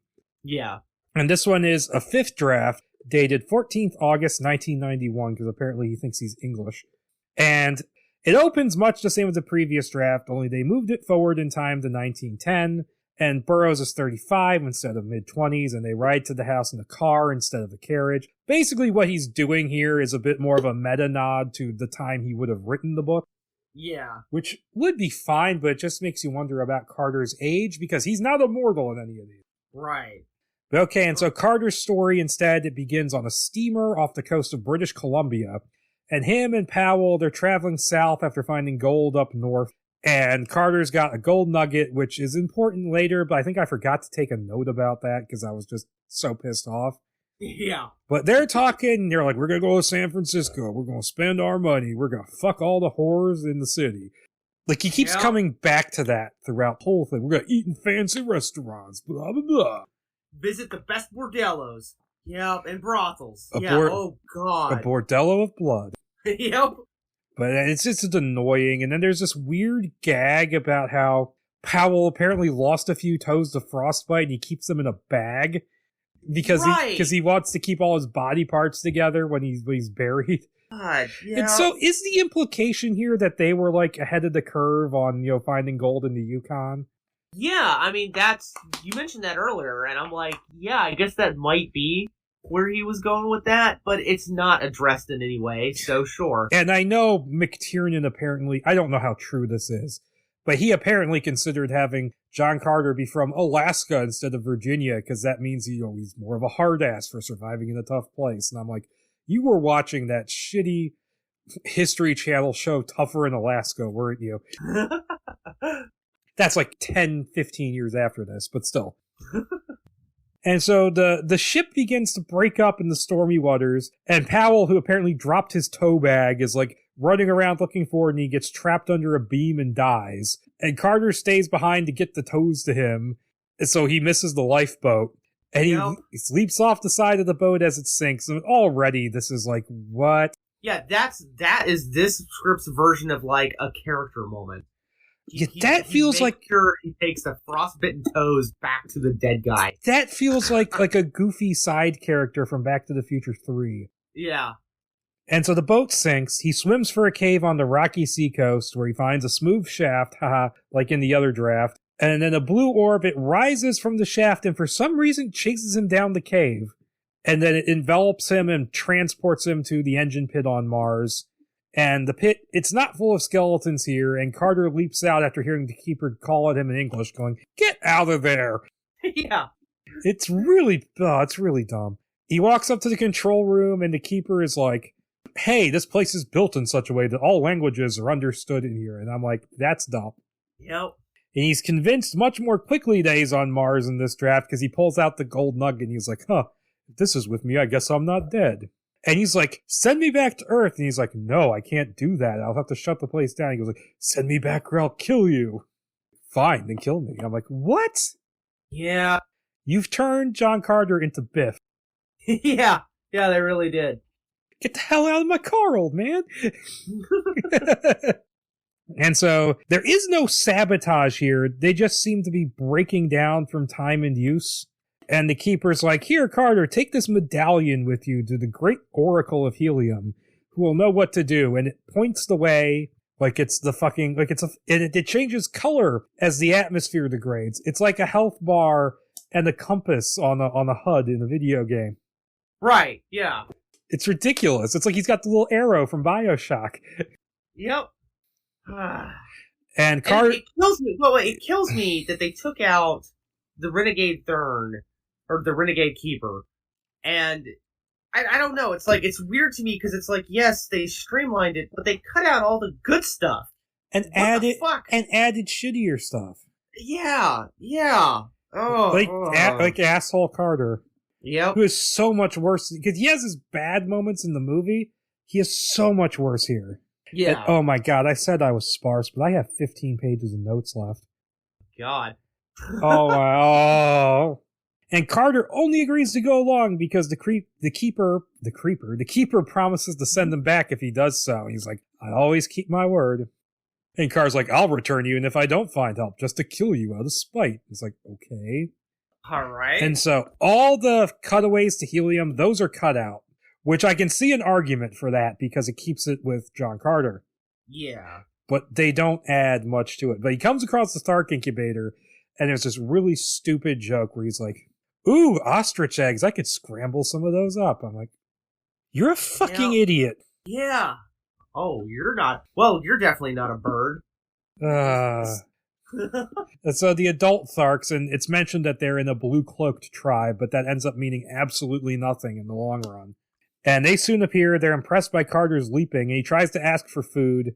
He doesn't yet speak the language, and Dotar tries to force him to jump, and Carter just goes, no, punches him, and accidentally breaks his neck, and the Tharks are like, ooh, he a badass. And then this is so weird, right? They crack open Dotar's skull, and they make him eat part of his brain, which for some reason teaches the language. Yeah. Said, all right, Bob. Okay, Robert. Yeah, it's like, oh no. Also, I should mention that that's based on like the little bit of info I have about the previous draft Gale did, that's a little bit different. He's apparently forced to eat some kind of worm in that version. And also in that previous draft, apparently they still did the stuff with the claim jumpers. It was just shorter. They did the same. They did the thing with what? The claim jumpers, the bandits. Okay. Yeah. So the Arizona stuff was still there apparently. Okay. All right. So we get the subsequent interaction with Tars Tarkas and the need to go to Korad, etc. That's all set up here.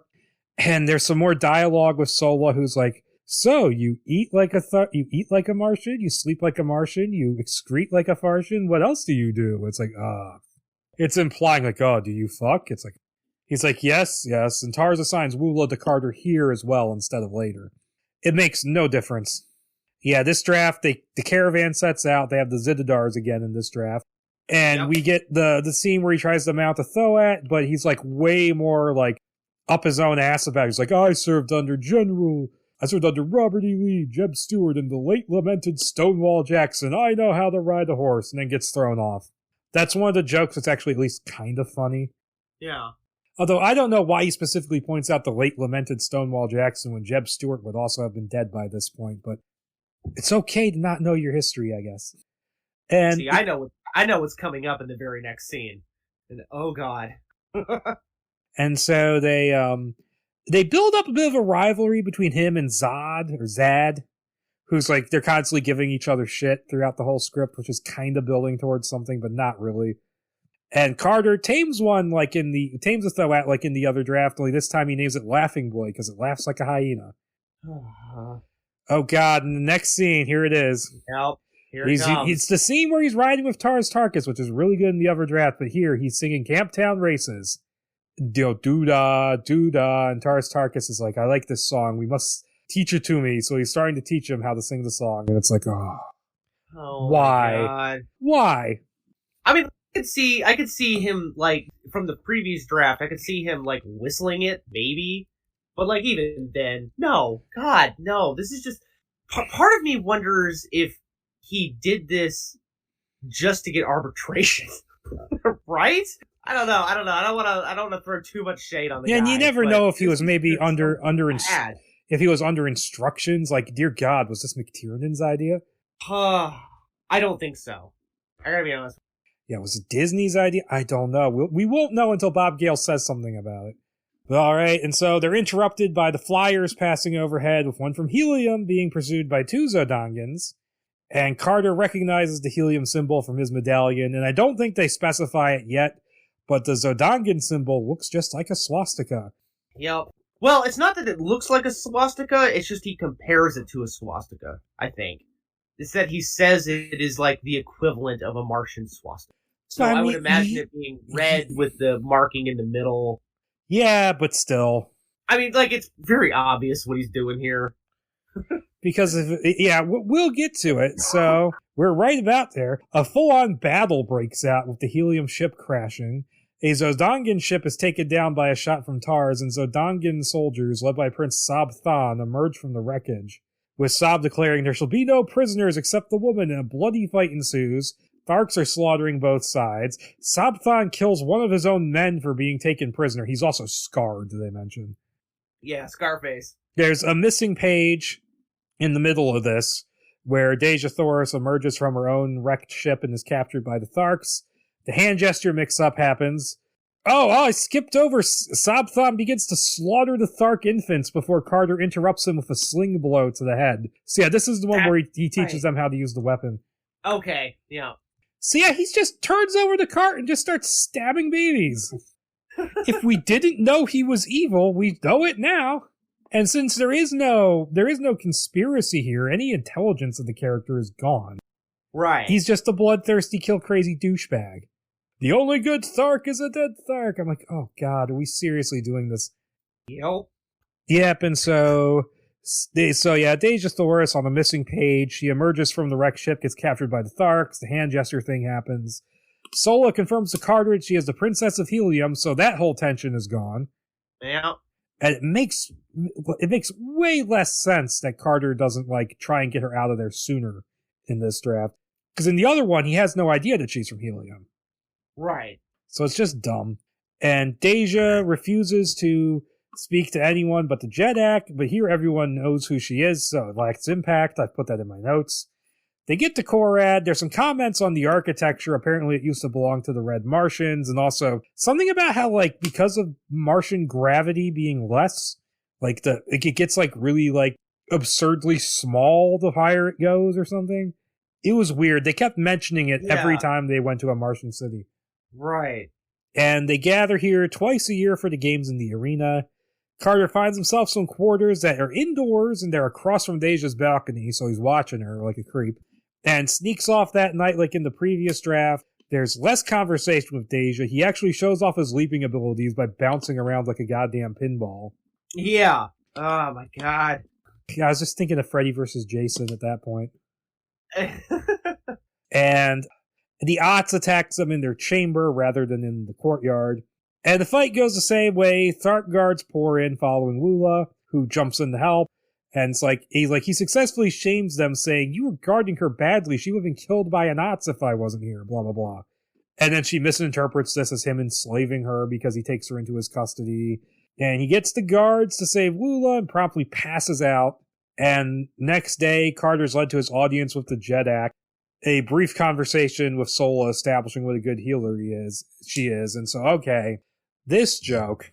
Apparently they decided to play with the language stuff a little bit. So the Tharks can't pronounce Virginia. Yep. And Tars Tarkas introduces him to Tal Hajus as John Carter of Vagina. Oh, boy. And Tal Hajus is just like, he can't be very important. I have never heard of this vagina before in my life. Yep, and then fucking Gale doubles down on the joke. Later. God, he doesn't do it right away? I mean, I don't think it comes back again until much, much later, like almost at the end.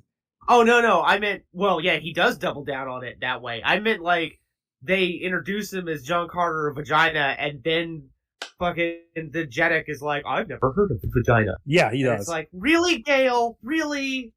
Holy crap. He can't be anyone important. I've never heard of this place Vagina before. Yeah. Wow. It was that funny, right? Yeah. And so he's like, kill him. He's like, just kill him anyway. He's ugly. He offends me. It's like, oh, but he helped train the Stoad in a new way. So he's like, okay, you can stay as a prisoner. Yeah. And so Deja gets her audience, and she gives a similar speech, but here she was just on a scientific expedition when she was attacked, and the Tharks blame her for the battle. And then the Jedek goes, you're going to be tortured in the arena, but I want you to take it to my chambers that night so I can have you to myself. Oh, yeah. And we're getting to This gets weird. This gets really dumb. And so Tars still won't fight the Jeddak, but also he says, a red Martian princess's life is not a cause any Thark would support. And so Sola tells Carter her story here, and she says, don't kill the Jeddak because, I need my father to kill him. And he goes like, Tars Tarkas is your father, isn't he? And he's like, how did you know that? And it's like, yeah, how did you figure that out? Yeah, just kind of undercuts it right there. And he takes a drug she's concocted to help knock out the Jeddak, and she agrees to escape with him here. And so here we go. Oh my god, I apologize for this mental image you're going to get, guys. Yeah. Oh, this is uncomfortable. Yeah, this is so weird. And so Carter sneaks into the Jeddak's quarters later that night and essentially chloroforms Tal Hadjus, who is decked out in, like, spiked underwear, and it's basically wearing Thark bondage gear. Big, fat, pustule-covered Tal Hadjus in bondage gear. He's a gimp. Right. He's wearing BDSM gear. It's not funny. That's not... Okay, there's a lot of things wrong with this. Number one, it's not funny. And number two, like, this is... Like, what? This might be an R-rated movie, but it's like a PG-13 to a light R-rated movie. I see a lot of families going to see this, not with young kids, of course, but I see a lot of moms and dads taking their teenage kids to go see this thing. You know what I mean? Yeah. A lot of 15-year-olds, and I'm like, this is fucking uncomfortable. Imagine the Happy Meal toys. Yeah, really. You get Batman Returns times 1,000. Holy shit, that's great. But no, I don't know. Why? Yeah. And, like, she gets upset with, he unchains Deja, and she gets pissy with him for not following proper protocol and addressing her. So he just drugs her too and carries her off. Yep. Yeah, it lines up with what you were saying about him kind of watering down her character. Oh no, this is a straight up character assassination on her. It's great in so much that, like, I mean, it's like great ironic, where it's like, oh, this is just fucking great, man. Holy crap. Yeah, all of that, everything that we loved about her character in the previous two drafts is just right out the window in this. Yeah, and so Deja comes to the next morning. She's tied up on the third Thoat. And at first resists, but then Carter's like, you know what? You be nice to me and call me Captain Carter, sir, or I'll take you back. And I'm like, oh, God. Yeah. It's terrible. It's really uncomfortably reminiscent of, I don't know if you've seen Guy Ritchie's Swept Away. I have not. Don't. But okay. It's basically Madonna is a rich bitch and she gets stranded on an island with one of the guys working on her cruise ship. And he basically enslaves her until she falls in love with him. Yeah. I mean, this is weird. Like all that quirky romance and courtship. Nope. Yeah, this relationship is awful. And you know what's really funny? You know which actors they offered these two roles to at this time. I don't know one of them. I know who they offered John Carter to. Yeah, it was Tom Cruise and Julia Roberts. Julia Roberts? Like Tom Cruise, I can see in not with this draft, but I can see because he, like, you look at the Frazetta covers, and it's like I can see Tom, like, that's actually pretty good face casting. You know what I mean? Like, he looks like John Carter. But fucking Julia Roberts, no, and I don't even hate Julia Roberts, but she's not one of my favorite actresses. But they both said no, so it's kind of irrelevant. Right. But that whole scene's just weird. And so they continue on, and Carter unties her after they hide from a Zodangan scout ship, this is where they mentioned that it has a swastika-like crest Subtle. Okay. Yeah. And she explains about how Sabathon has laid siege to Helium because he needs its technology to conquer Barsoom and thinks he can broker a deal if he has her for a hostage. And they never explain what this technology is. It's just, he needs helium technology because apparently his airships are filled with helium and he doesn't want to. It's filled with hydrogen and he doesn't want a Hindenburg situation. Yeah, really. Yeah, they don't. I don't. He was just shotgunning this thing. Yeah, they come to a place called the Black Waters of Death. It's actually oil, but the Tharks have no sense of smell and so have died from drinking it. Ha. Yeah.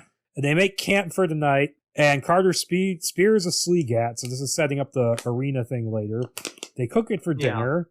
Rula shows up that night. They carry it on a sling, like in the other draft, only Carter just bitches about it incessantly. Stupid alien dog, I want to go back to my horrors on Earth. Yep.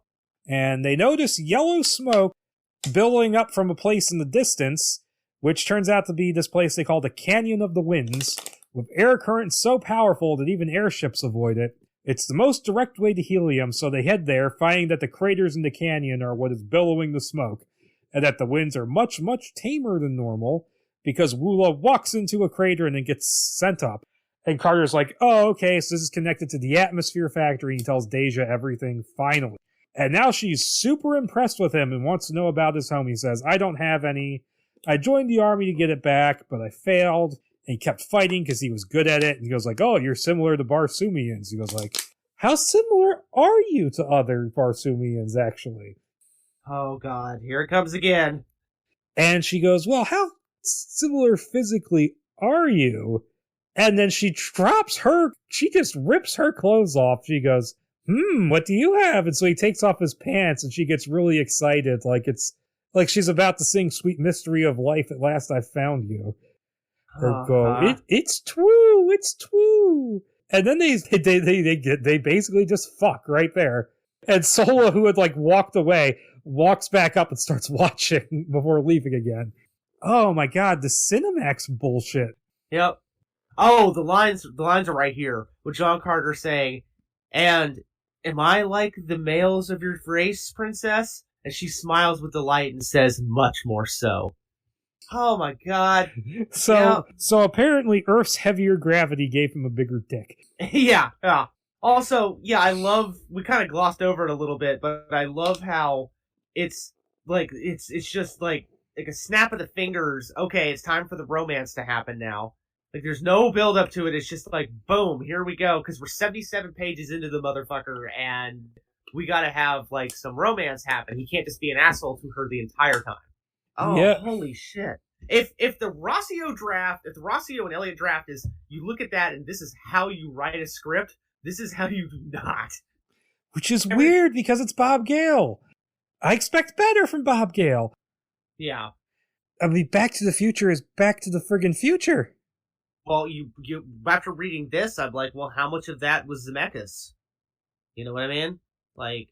This is so bad. This makes me wonder. I mean, unless that draft before this was, I can't imagine it was better than the Rossio and Elliott draft. But unless the draft before this was a good to decent draft, and this was just him being like, okay, I need a paycheck. Well, apparently it wasn't, because apparently that also had a lot more slapstick with the leaping around. Oh, boy. Where Carter wasn't quite used to it yet, and so he bangs his head on stuff. Which is weird, because the Rossio and Elliott draft does a little bit of that, and it's a lot better. Well, yeah, it's more subdued. It's good. It's not subtle, but it's subdued, and it's funny. It lasts just long enough to be fun. So anywho, they bang. Yeah, they bang, and then the next morning, the Thark posse has begun to catch up. And Carter basically realizing that, they can't get away, he hands her the medallion, which has begun to turn orange, and tells her to keep heading for Helium while he deals with the Tharks. And so Carter, who's followed by Woola, charges the Tharks on his mount, and Deja and Sola, they run to his Odongan scout party, who take them prisoner. And back with Carter, the Thark horde fires arrows at him, so he just gives the fuck up. No fight scene. And he sends Laughing Boy back to Deja and surrenders. What a disappointment that was. Yup. And so Deja and Sola are taken before Sabthan. They're on his airship. And the princess tells him about the medallion and the atmosphere factory. He is convinced, but he takes the medallion and barters taking it to Helium in exchange for Helium's surrender and her marriage to him. He then cruelly has Sola hung from the front of his airship and tells Deja that as men spotted Carter being taken by the Tharks, saying he'll be dead before long. So yeah, much less, nuanced in his approach to evil. Yep. And Carter is brought before the Jeddak and told that since he was allowed into Thark culture, he has to be killed by their laws, fighting in the arena. And if he survives long enough, his final opponent will be Tars Tarkas, who has betrayed and scapegoated for Carter's escape by Zad. So Zad's definitely just a villain in this. Which is an upgrade from the book, where he's just a random Thark who gets goaded into attacking Carter by Sarkoja. Yeah, he's the one that John Carter kills first, right? Well, I think he killed Dotar. Well, I think he kills 2 first, and then he attacks Zad because they're on their way to somewhere, and then Sarkoja tries to get him killed, and then he fights back. Okay. And so back on Sabthan's airship, Deja has been given time to consider his proposal, and she accepts, but he forces her to beg for it. And finally getting what he wants, Sabthan has Sola cut from the front of the ship and then dropped, saying that, the currents in the Canyon of the Winds will kill her quickly.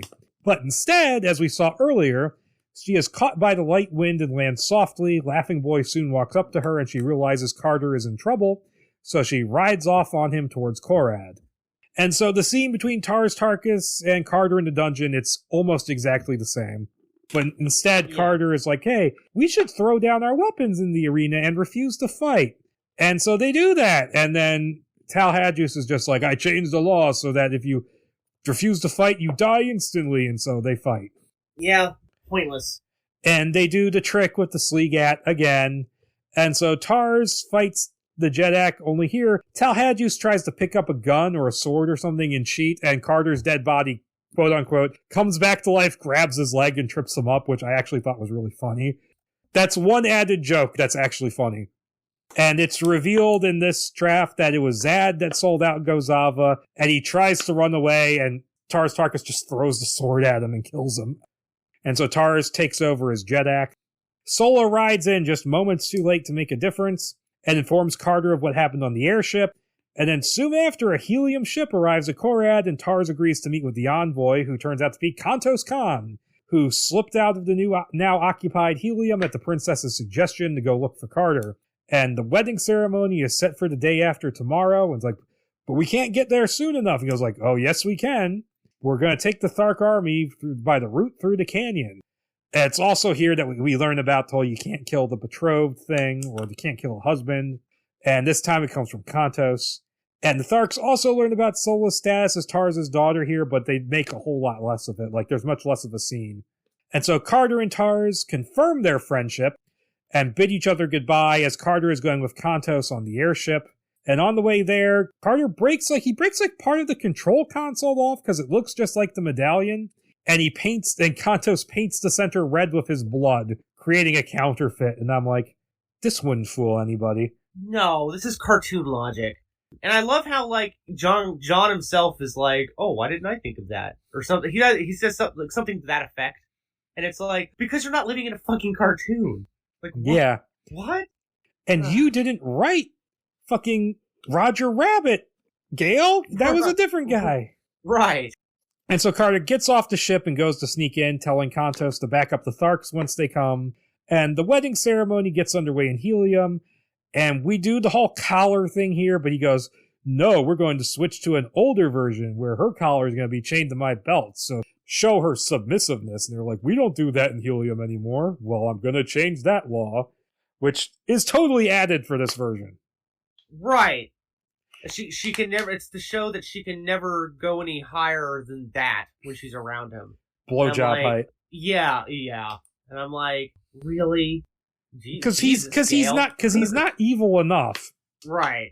It's not bad enough that he kills babies. It's not bad enough that he kills babies, kills his own people, has a swastika on his ship. Yeah. He's not bad enough that he's scarred and ugly looking. No. We gotta throw this in. It's so dumb. Yep. But Carter still interrupts and breaks it, and the Thark army charges helium, and they actually gathered up oil from the black wells, and they're using that as a weapon.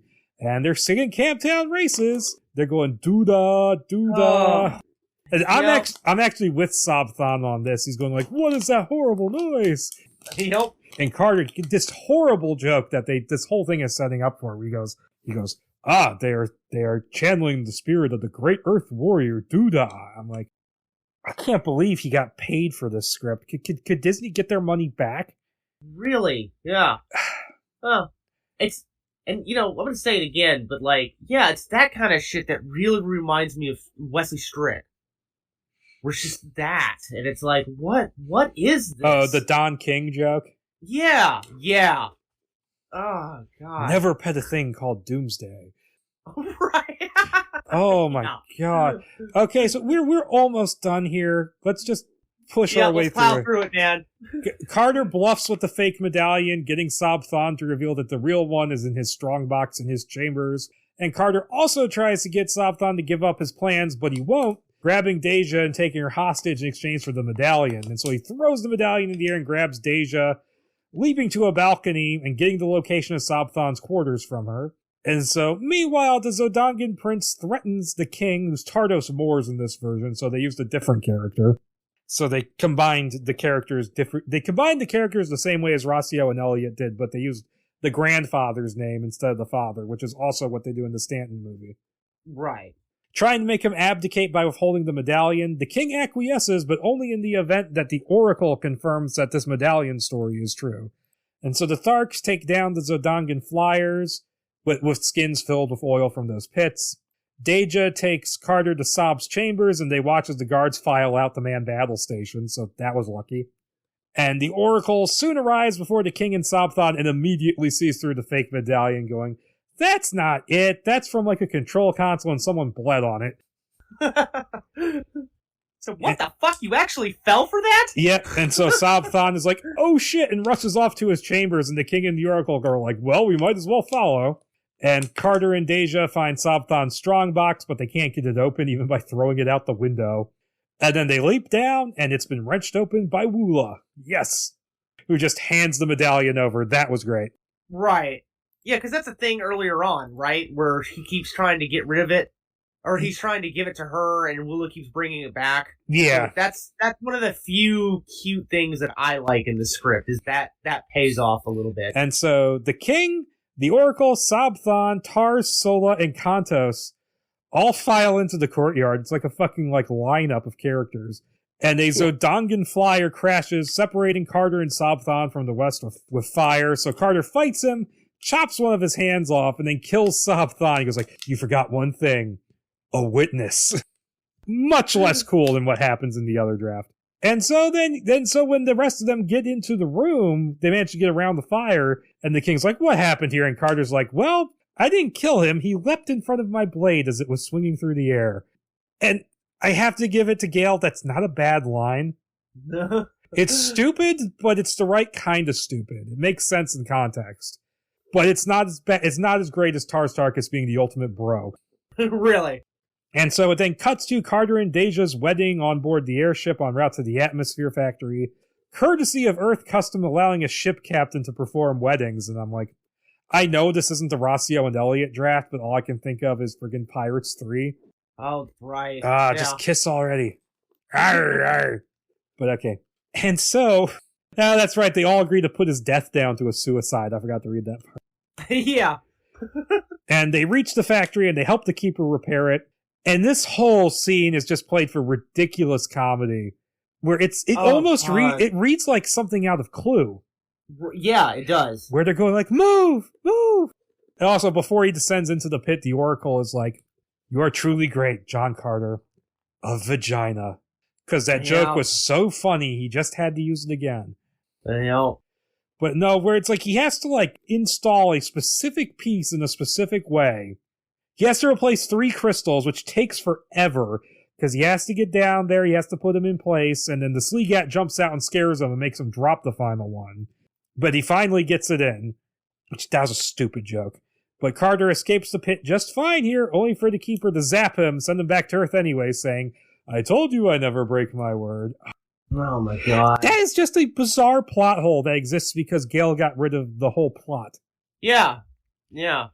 There's no renegade keeper, so the main keeper has to do it. Right. Which, I mean, like, you could have just had it so he didn't get out of there fast enough, right? Yeah, like, that's true.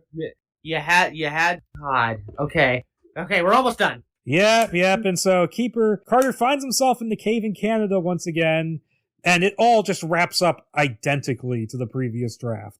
It's the same ending. It's the exact same ending. It's like, well, that was a waste of fucking time. Yeah. I told you this was gonna be bad, and I was worried I was overselling it. No. It's bad. Yeah.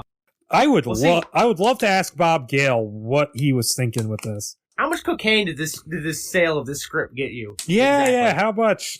Well, I mean, like I said, this is so bad. Like I said earlier, this is how you destroy a movie. And this is so bad that, like, whoever it was, because there were a few more people that worked on this. Yeah. And whoever it was that came in next, I do not envy that. Because it's like, I don't know enough about, like, arbitration and, like factory screenwriting like this, where you have, like, so many people that work on a script like this. So I don't know if they would, like, if the next person that came in would read this and would be like, I'm not fucking working on this. Give me the last draft. Like, can I just go back? Can I just rip Gale's shit out and go back to the Rossio draft again? Yeah. You know what I mean? Yeah. Like, this is so bad that it's like, this is repellent, you know? I can't imagine. It's awful. I can't imagine this was an easy sell for other screenwriters to come in and take over. Like, John Carter, like, okay, so Princess of Mars, I love it. I love the story. You asked me to write a Princess of Mars movie. Sure, let's do it, but you have to work off this script. Okay, well, let's have a look. I would look at this and say, no, I'm out. Yeah, definitely. All right, so it sucked. Yeah, it's just bad. Like, he took out all the good stuff and replaced it with terrible stuff. Like, the character building is awful. The jokes they almost don't even count as jokes. Yeah. Turned up to 11 the entire time. An abomination against God and man. Throw it in the fire.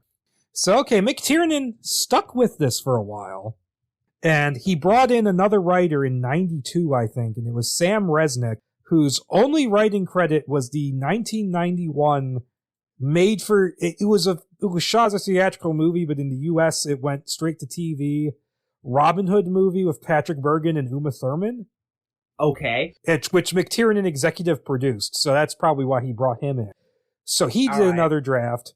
They offered the movie to Tom Cruise and Julia Roberts, and they both turned it down. Apparently, Cruise didn't like the script he was given, so I'm guessing they showed him the Gale draft. See, I thought Cruise was on board for long. I thought Cruise came on board for the Rossio draft, but I guess I was wrong. Yeah, it's from what it says, they were offered the two reading roles. Cruise apparently did not care for the script that he was shown. It's gotta be. Yeah, that's gotta be this one. Yeah, it's gotta be the Gale. And so McTiernan, so there's apparently talk of because William Stout, who's a big concept artist guy, he did early work on this, and he apparently it was a really depressing experience for him because they were talking about creating a lot of the creatures by dressing up elephants and camels and costumes. Yeah. Like what Lucas did with the Banthas, yeah. And I mean, I could see that maybe working. I mean, you don't have to give them all the legs. You could. No, you don't. Oh, you know what's something else? I think we kind of glossed over. The Tharks in this one are not 15 feet tall. Yeah, they're 7. They're 7. Yeah. Which they also did kind of in the Stanton movie. And reading about it, that was a practical choice because it made 2 shots much more manageable. Right. But yeah, I don't want to think about this. I don't want to think about this script. I'm going to go back to thinking about the Rossio draft. And it's like, yeah, but like in 91, 92, and that from what, 90, when did Jurassic Park come out? Was that 92? 93. 93, because I know Terminator 2 was 91. So we're getting to the area now where like CGI was possible to do this kind of stuff. But like animatronics you could do. Because I look at Goro with Studio 80i's work on Goro for Mortal Kombat, and I'm like, that's a fucking Thark. Like yeah, you could do animatronics, and just if you need more of a performance, just do the close-ups with an actor in makeup. Well, maybe I'm thinking the Clash of the Titans, how Calibos is both an actor and a stop-motion puppet. Right. Well, you would make like multiple heads. Yeah. So that you can have swap them out and do that. Yeah, you have the head with more facial expressions. You have the head you can throw around. Right. Yeah, and well, heads that like turn one way and then look a different way and have different expressions. And it's like, I mean, but like, what in this script? Because the way McTiernan talks about it, he's like, well, visual effects just weren't up to snuff at the time.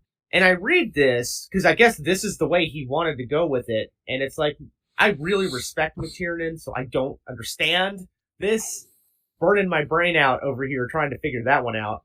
But I'm like, there's nothing really in these scripts that's too. I mean, the airships, the airships would have to do CGI, and like, I mean, you could do miniatures and stuff. I mean, like, even if you cast actors as the Tharks, you could always do the extra arms with CG. Right. You just don't have them use them that much. Right.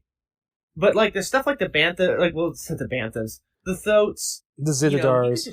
You wouldn't even have to do that stuff. Just like make it, No, I think this is totally doable. I mean, if Empire Strikes Back could have Tauntauns, you could do the mounts. Well, I mean, and this is a year after, T2 and a year before Jurassic Park with the Galliomimuses. So you could definitely do the Thoats and Tharks and stuff. So, yeah. It might not have aged spectacularly well, but yeah. But so what happened is that they were talking about doing the costumes on animals thing, but McTiernan was adamant on CG. And Disney ran the budget that the project with including salaries for McTiernan and whoever the stars would be at $120 million, which was huge then. Well, that would have been the most expensive movie ever made. Yeah, and so without a major star on board, they just didn't want to move forward. And so when McTiernan couldn't get a green light, he shifted over to Last Action Hero, which is not my favorite movie of his. Ooh. And then the great McTiernan slide begins. Sadly, because I like Die Hard 3, I like 13th Warrior. I like, that's true. I like those movies. I also like the Thomas Crown Affair. Never saw that one. And I like it. Archived. Let me guess, you like Rollerball.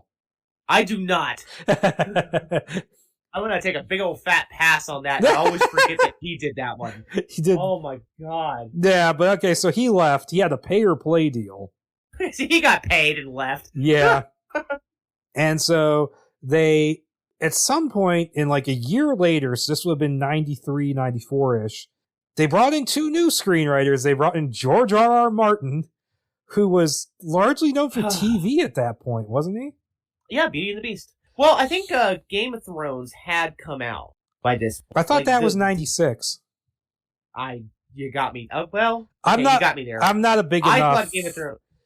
I'm not a big enough Song of Ice and Fire guy to really give enough of a shit. I feel ya. I thought Game of Thrones came out in the early 90s, but I could be wrong. If it did not, then he was okay. He did Beauty and the Beast, which is like, that's the weird thing that everybody always points out.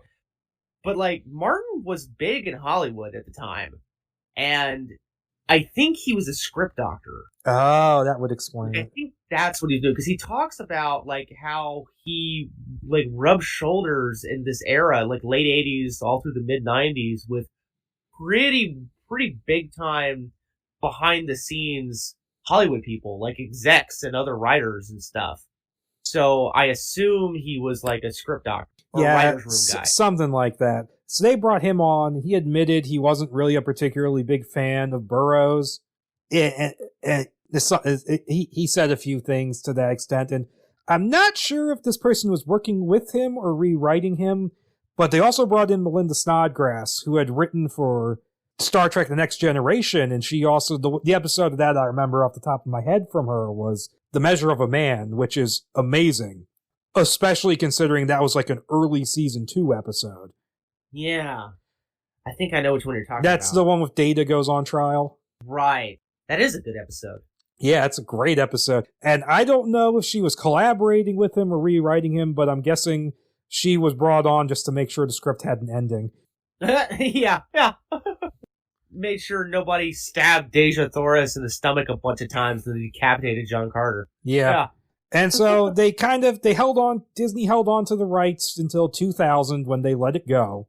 And we'll do a quick summary of Paramount because they bought the rights in 2002. It was Jim Jacks who was the guy who was behind the Mummy remake. His production company, he read Harry Knowles' autobiography, which went on and on about John Carter of Mars. And so he bought the rights and took it to Paramount, set up a deal. And they brought in Harry Knowles as a consultant, and they brought in, it was Harry Knowles' idea to bring in Robert Rodriguez. Good idea. So that is rock solid idea right there. So Rodriguez was directing with a Mark Protasevich script, which I'd love to read just to see what it was like, but my understanding it was making John Carter a modern day soldier. So do we have that draft? We don't. Draft. We have the one after it. Okay. Which weirdly has previous draft by Mark Protasevich on it. Huh. Okay. Yeah, because I remember we first communicated about this, and you were like, "Oh, I have the Protasevich draft," and then you didn't. Yeah, that's true. And so that was moving full steam ahead, and then Robert Rodriguez got into his spat with the Directors Guild over Sin City. Yep. And because Paramount is a signatory to certain things with the Directors Guild, they couldn't do the movie with Rodriguez, and so they parted ways. Which, that's a shame, because Rodriguez apparently had Frazetta doing artwork for it. Yeah, that would have been a slam. I think that would have been a slam dunk. Because his style and not sentiments, but yeah, his style would have been perfect. But it wasn't too long after that they moved over to Kerry Conran, who had set up at Paramount Sky Captain in the World of Tomorrow, which was set to come out.